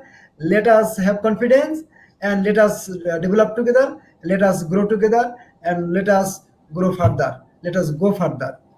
Thank you. Thank you, sir, for the answer. Thanks. Now, another question has been asked by MD Sabbir Islam to Dr. Izaz Ahmed. The question is that some students tend to join online class at the beginning and leave after some time. As a result, they are not attending classes online properly. At the time of exam, they may take illegal way to pass the exams and secure good marks. What initiatives have US universities taken to overcome these problems? Dr. Sure. Azaz. Thank you. Thank you for the question, Mr. Islam. I think it's a very important question, and this is about academic integrity that is maintained by the colleges and universities. In the United States, we are using locked browser system. That means during the exam or even the quizzes, the browser will be locked, and the process is when the student appears for the exam, there will be a video cam or video camera attached. Most of the, and if not all, the laptops now have a camera that can be associated with that.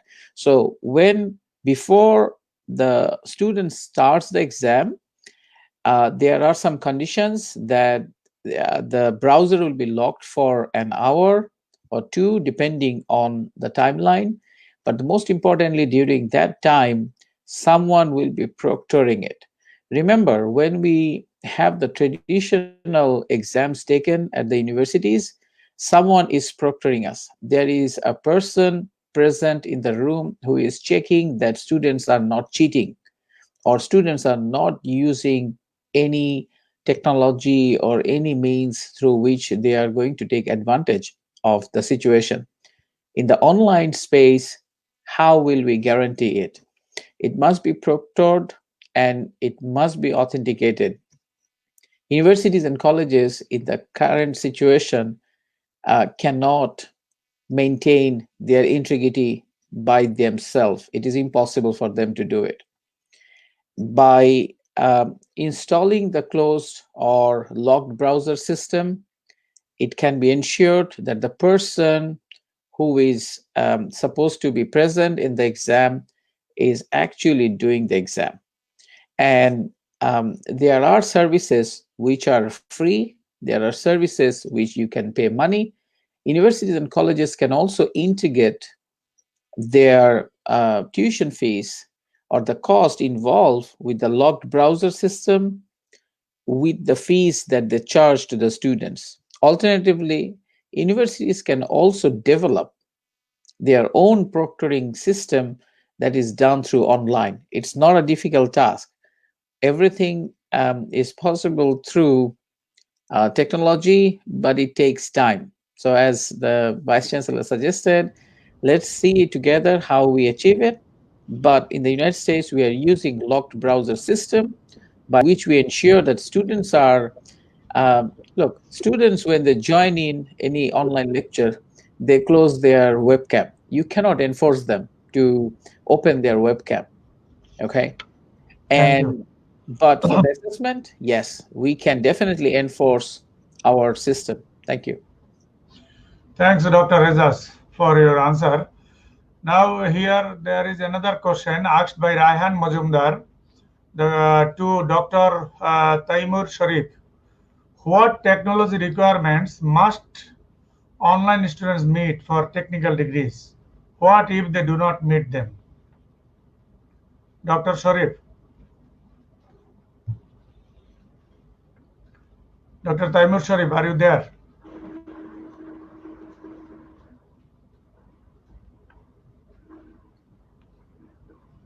Taimur.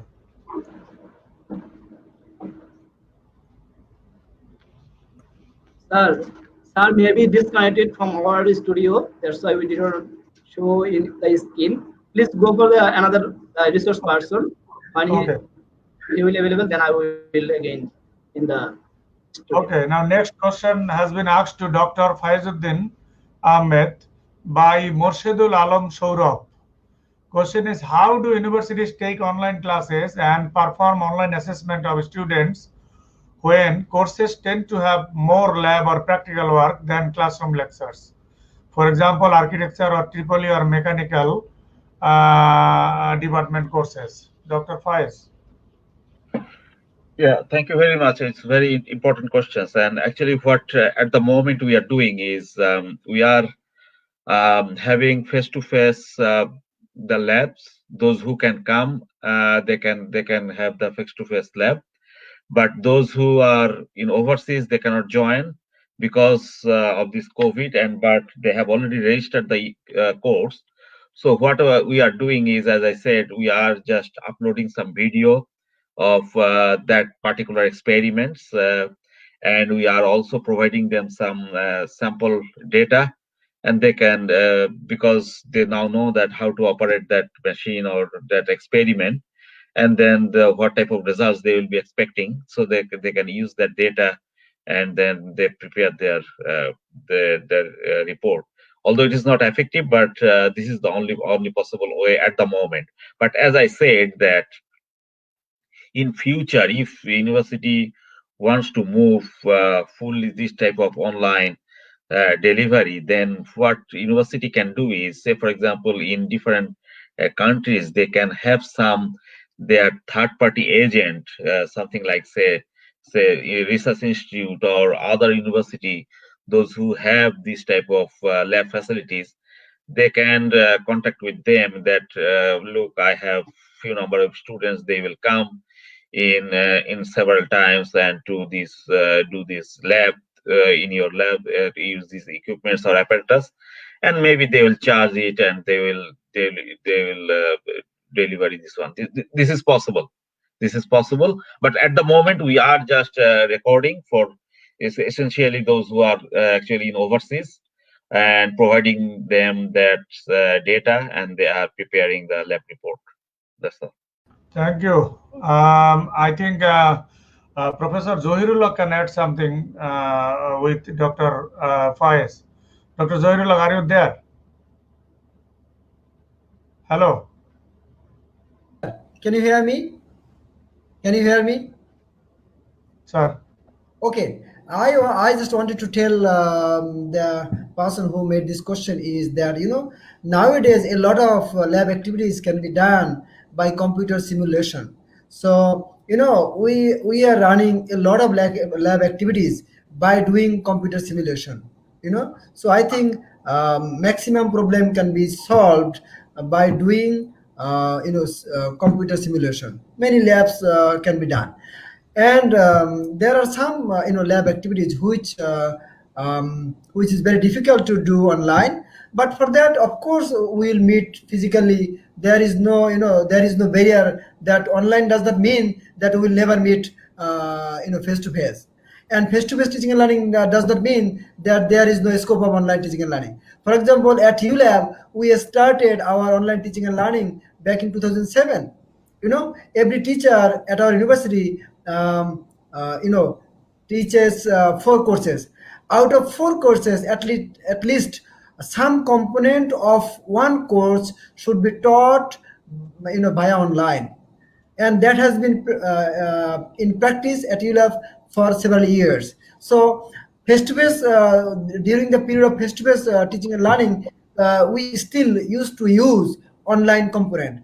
Now my point is, during online teaching and learning also we have to go for some face to face activities as well.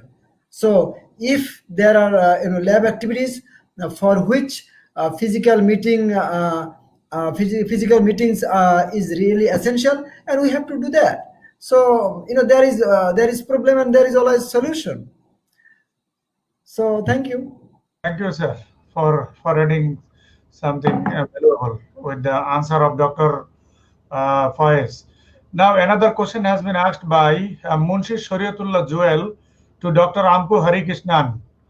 A question is, do you think the online education and assessment system will ensure the true quality of learning, and to what extent in your India?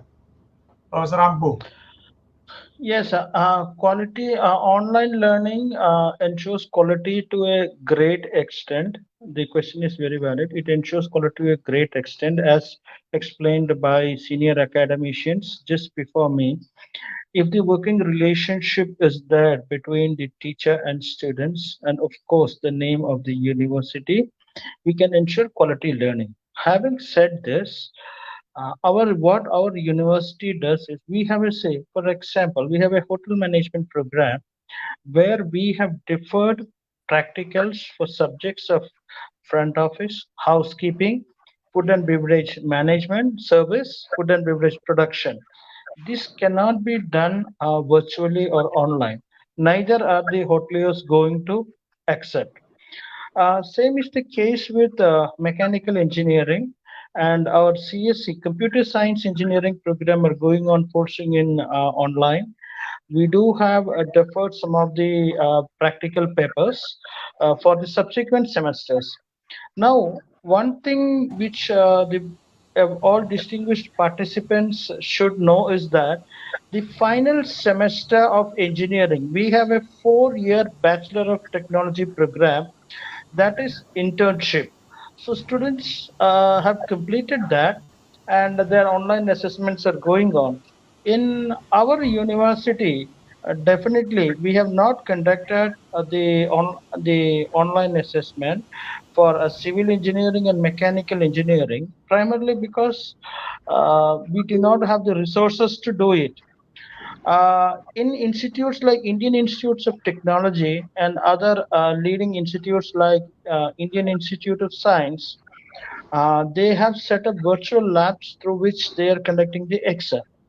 To summarize the answer, online education ensures quality to a great extent, depending upon the maturity of the participants, the seriousness of the higher education institute to a great extent.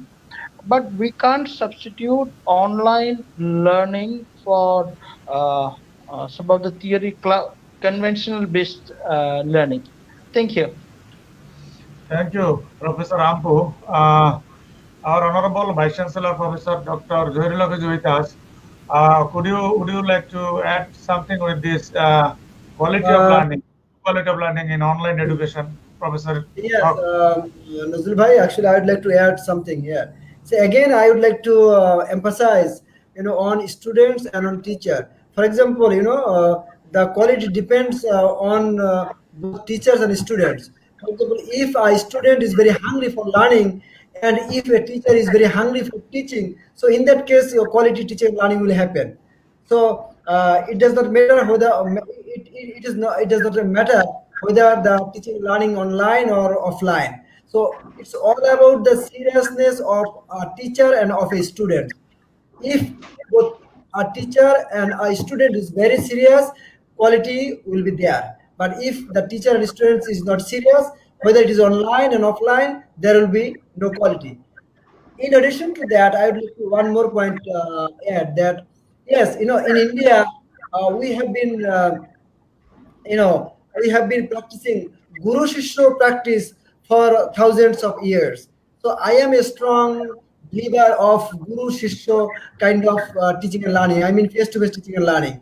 So there is no replacement of face to face teaching and learning, because when you are mixing, when you are with guru, when you are having chat with the teacher, you have the face to face conversation. When you make field trip with the teacher, when you visit industry with the teacher, when you Hello. when you consult with the teacher, it gives a different flavor, and it is real quality. Having practical experience from the guru and having practical adda with guru, that is the that is the actual learning that I believe in. But at the same time, I am not against of online teaching and learning. I am also in favor of online teaching and learning. So if a teacher is serious and if a student is serious, in that case, whether it is online or offline, quality will be there. So it depends on the teachers and students, and of course, on the authority of the institution. So I agree with Dr. Hampur Nair. Thank you, sir, for your valuable answer, adding with Dr. Ampu. Now, the last question of today's session has been asked by our friend, Professor Dr. Arhan Thapit, Professor of Nepal Open University. His question is to Professor Dr. Ajanta Dharmeshwari, to Professor Azaz Ahmed. How could we vouch that the student is being proctored and invigilated at the real time while they are taking the exams? How could we rest assured that no ghost examinee was taking the exams? Regards from Aran. So, who is going to answer? Dr. Azamta. Thank you for that excellent question. I would say what we need to have is care. So, what I mean by care, confidence, accountability, resources, and engagement. You need to have the confidence in the whole process. You need to design the process in such a manner that you need to make it foolproof.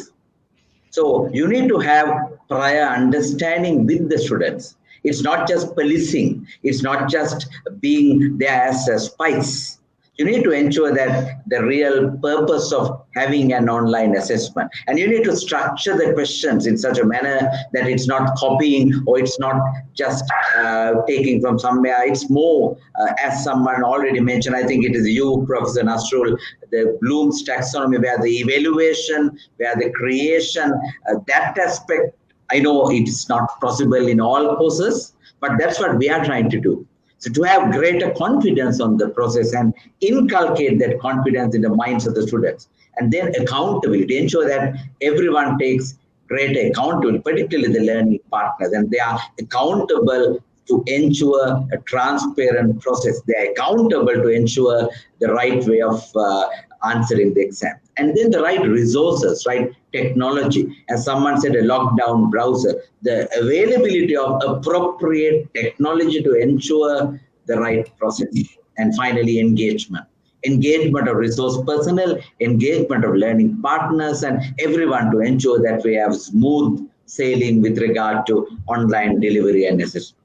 Having said that, let me reiterate my previous point again. It should be part of a holistic approach, not just bits and pieces. So online is a vital component of a holistic approach. Thank you, sir. Dr. Reza, would you like to add something? Sure. I think Arhan has asked a very important question. To me, the concept and the faith that generations of people and thousands of years that people have on the universities are now in question. It is the responsibility of the universities to ensure that the degrees, the courses that are offered by them are fully monitored and guaranteed with integrity. So I will take one step further from what Dr. or Professor Ajanta has suggested. It is important that the universities provide through technology such as web browser, locked-in browser, develop their own resources, invest from their own money so that their future existence is secured by developing a browser system, because there is no other way you can take an online exam other than through the browser. So if you can develop a system where in real time someone will be sitting and taking the exam, and you have to share the information, such as, let's say, if Izaz Ahmed is taking the exam, what is his picture look like? Is it a he or she? And as Arhan mentioned, how do you know that it is Izaz who is taking the exam? So the universities have to ensure it. There is no other way. I mean, in the United States, that's what we are doing right now. We are ensuring and we are confirming to our accrediting bodies that what we are doing is exactly how we should have done in the face-to-face, fully proctored, no questions asked, no compromise.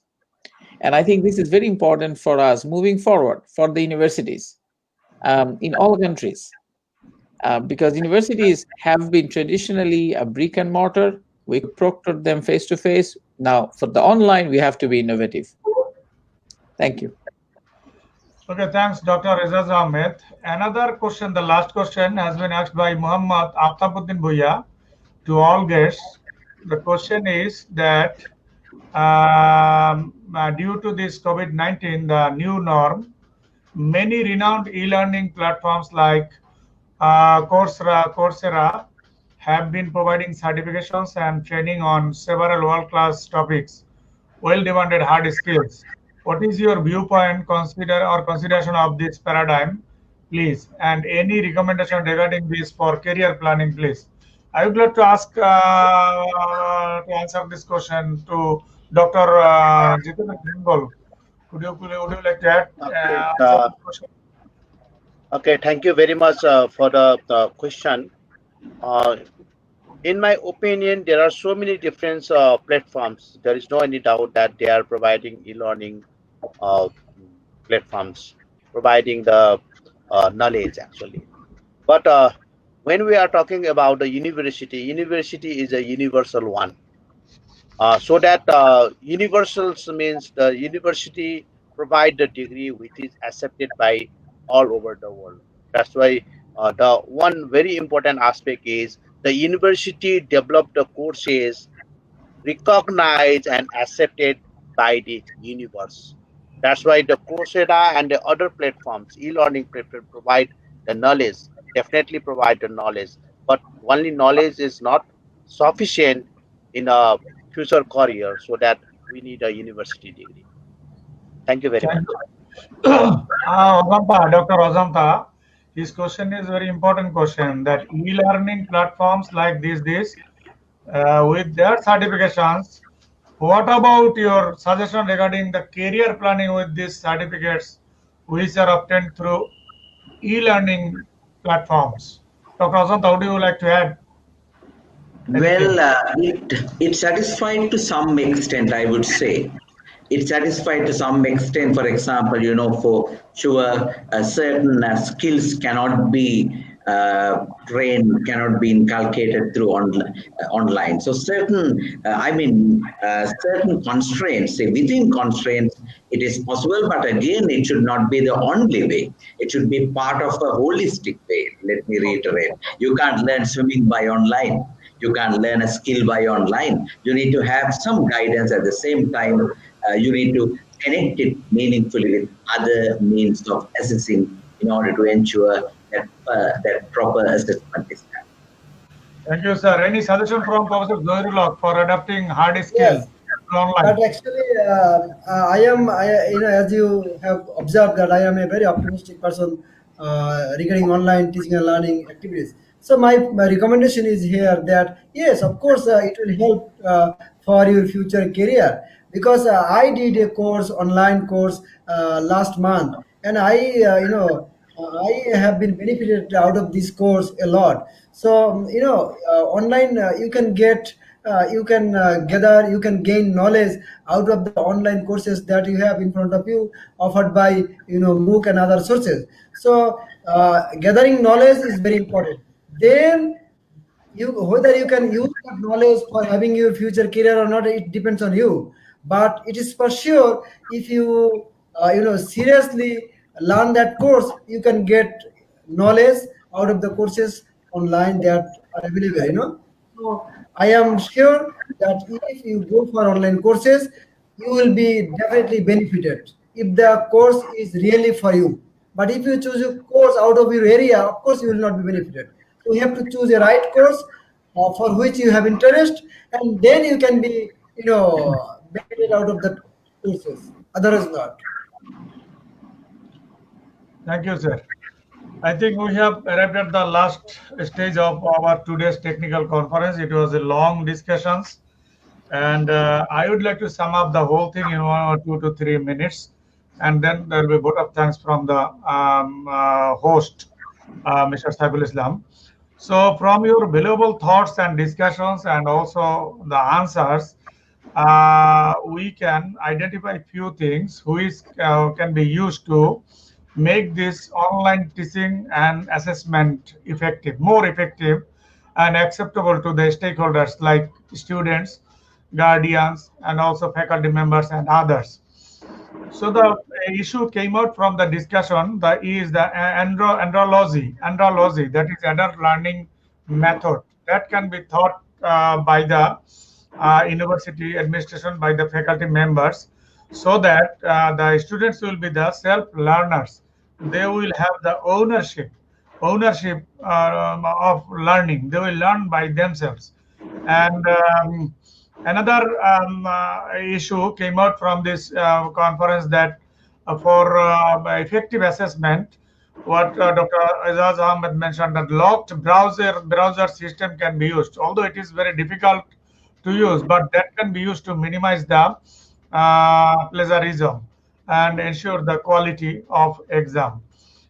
Another issue, three critical aspects which are very important to think about to ensure the quality of online teaching and assessment is the context issue, and also conducting issue. Three issues came out from these discussions. Another most important issue raised by one speaker, that the mindset change, almost all speakers, mindset of the learners, of the stakeholders must be changed with this new normal situation. And for improving the quality of this online teaching and learning method system, institutional support is a must institutional support. And also institution can teach the faculty members Bloom's taxonomy, so that the faculty members can understand and can learn how to ask open book exam questions. So that can be supported by the institutions. Also, institution can make available the plagiarism software, so that it can be checked. Plagiarism can be checked easily. Sometimes institution also can create the platform which will help e-tutorial, e-content will be there, assessment and discussion forum will be there. So that also can be created by the institution. although it is difficult to conduct the lab sessions in engineering education, but if they can introduce hybrid system, then it can be hoped that the effectiveness and quality of this engineering education can be enhanced. And also, research identified that there is in Nepal, research identified there is no difference between online and offline. Of course, we want that. We want it that there will be no difference. Rather, this online teaching learning method will be more effective than the offline teaching learning method. And also, our Honorable Vice Chancellor of Bangladesh University of Liberal Arts from the very beginning mentioned that every crisis has got also opportunity behind. So this crisis, the pandemic crisis, also created some opportunities for us, opportunities to learn the online things, to learn the information and communication technology, to act, to play role in online platform, which is flexible and which is adaptable. So this is something we benefited from this crisis. And also, um, this online teaching, learning, and assessment method helped us to showed us that the teaching learning is not only cannot be occurred not only by in-person learning. It also can occur online and by using ICT, information and communication technology. Therefore, we can conclude that although the COVID-19 forced us to move distance teaching and learning, it also created important opportunities to propose more flexible learning possibilities and explore blended and hybrid learning systems. And online learning is not about one pedagogical model, but an aggregation of various models. The former one, the in-person one we used to use, it was teacher-centric. Now the present one is the learner-centric. That means learner-focused. Therefore, even in the post-COVID-19 era, offline or conventional education models may not become obsolete. They will hopefully survive. However, blended learning, that means combination of classroom and online modes, will be the norm in coming days, hopefully, and institutions and teachers will blend the two judiciously according to the context and the content by solving the concerns of the stakeholders about the quality of education and the assessment system. So, as a session chair, I would like to extend my cordial thanks to all the speakers for sharing their valuable thoughts, their experiences, and the practices they are doing in their places with us and with the audience.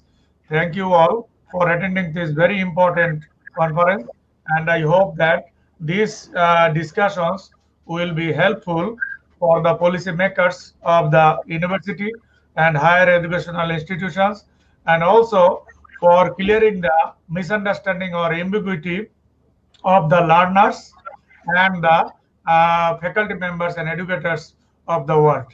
Thank you all. Now, I would like to hand over this to Mr. Saiful Islam to give a vote of thanks. Thank you, sir, for giving your valuable time and giving your valuable thoughts and sharing your practice and knowledge and experience with us. Thank you all. Mr. Saiful Islam. Thank you, sir. Thank you, valuable discussion regarding our today's topic. Now we are in valedictory session. Very beginning, I want to say a few words to our session chair as well as convener of our international web conference. Not a single event can be performed without a leader. It was a great opportunity for us to work under the guidance of Professor Dr. Nazrul Islam, sir. His persistent efforts were marvelous and embarked a new dimension in the field of higher education in the world. Thanks a lot again to you, dear sir. We wish that you will shower your knowledge over us.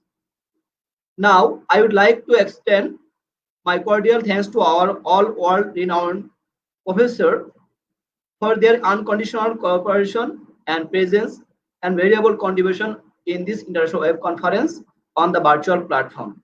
Thank you so much, sir, for your gracious presence in this web seminar, web conference. Now, I would like to express my gratitude to the patron organization.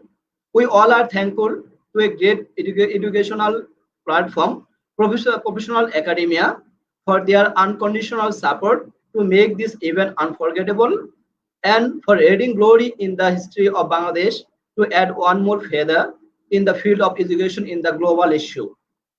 Now, the concluding remark, dear audience, with this, we conclude here with remarkable and memorable International Web Conference 2020. We promise you all that in the next web conference, we will enter in the field with some contemporary issues in nourish your mind. On behalf of professional academia, I promise you that this may be the end of today's session, but undoubtedly this is a new beginning. Thank you so much for your enthusiastic presence in this international conference. Thank you so much to all of you. Thank you.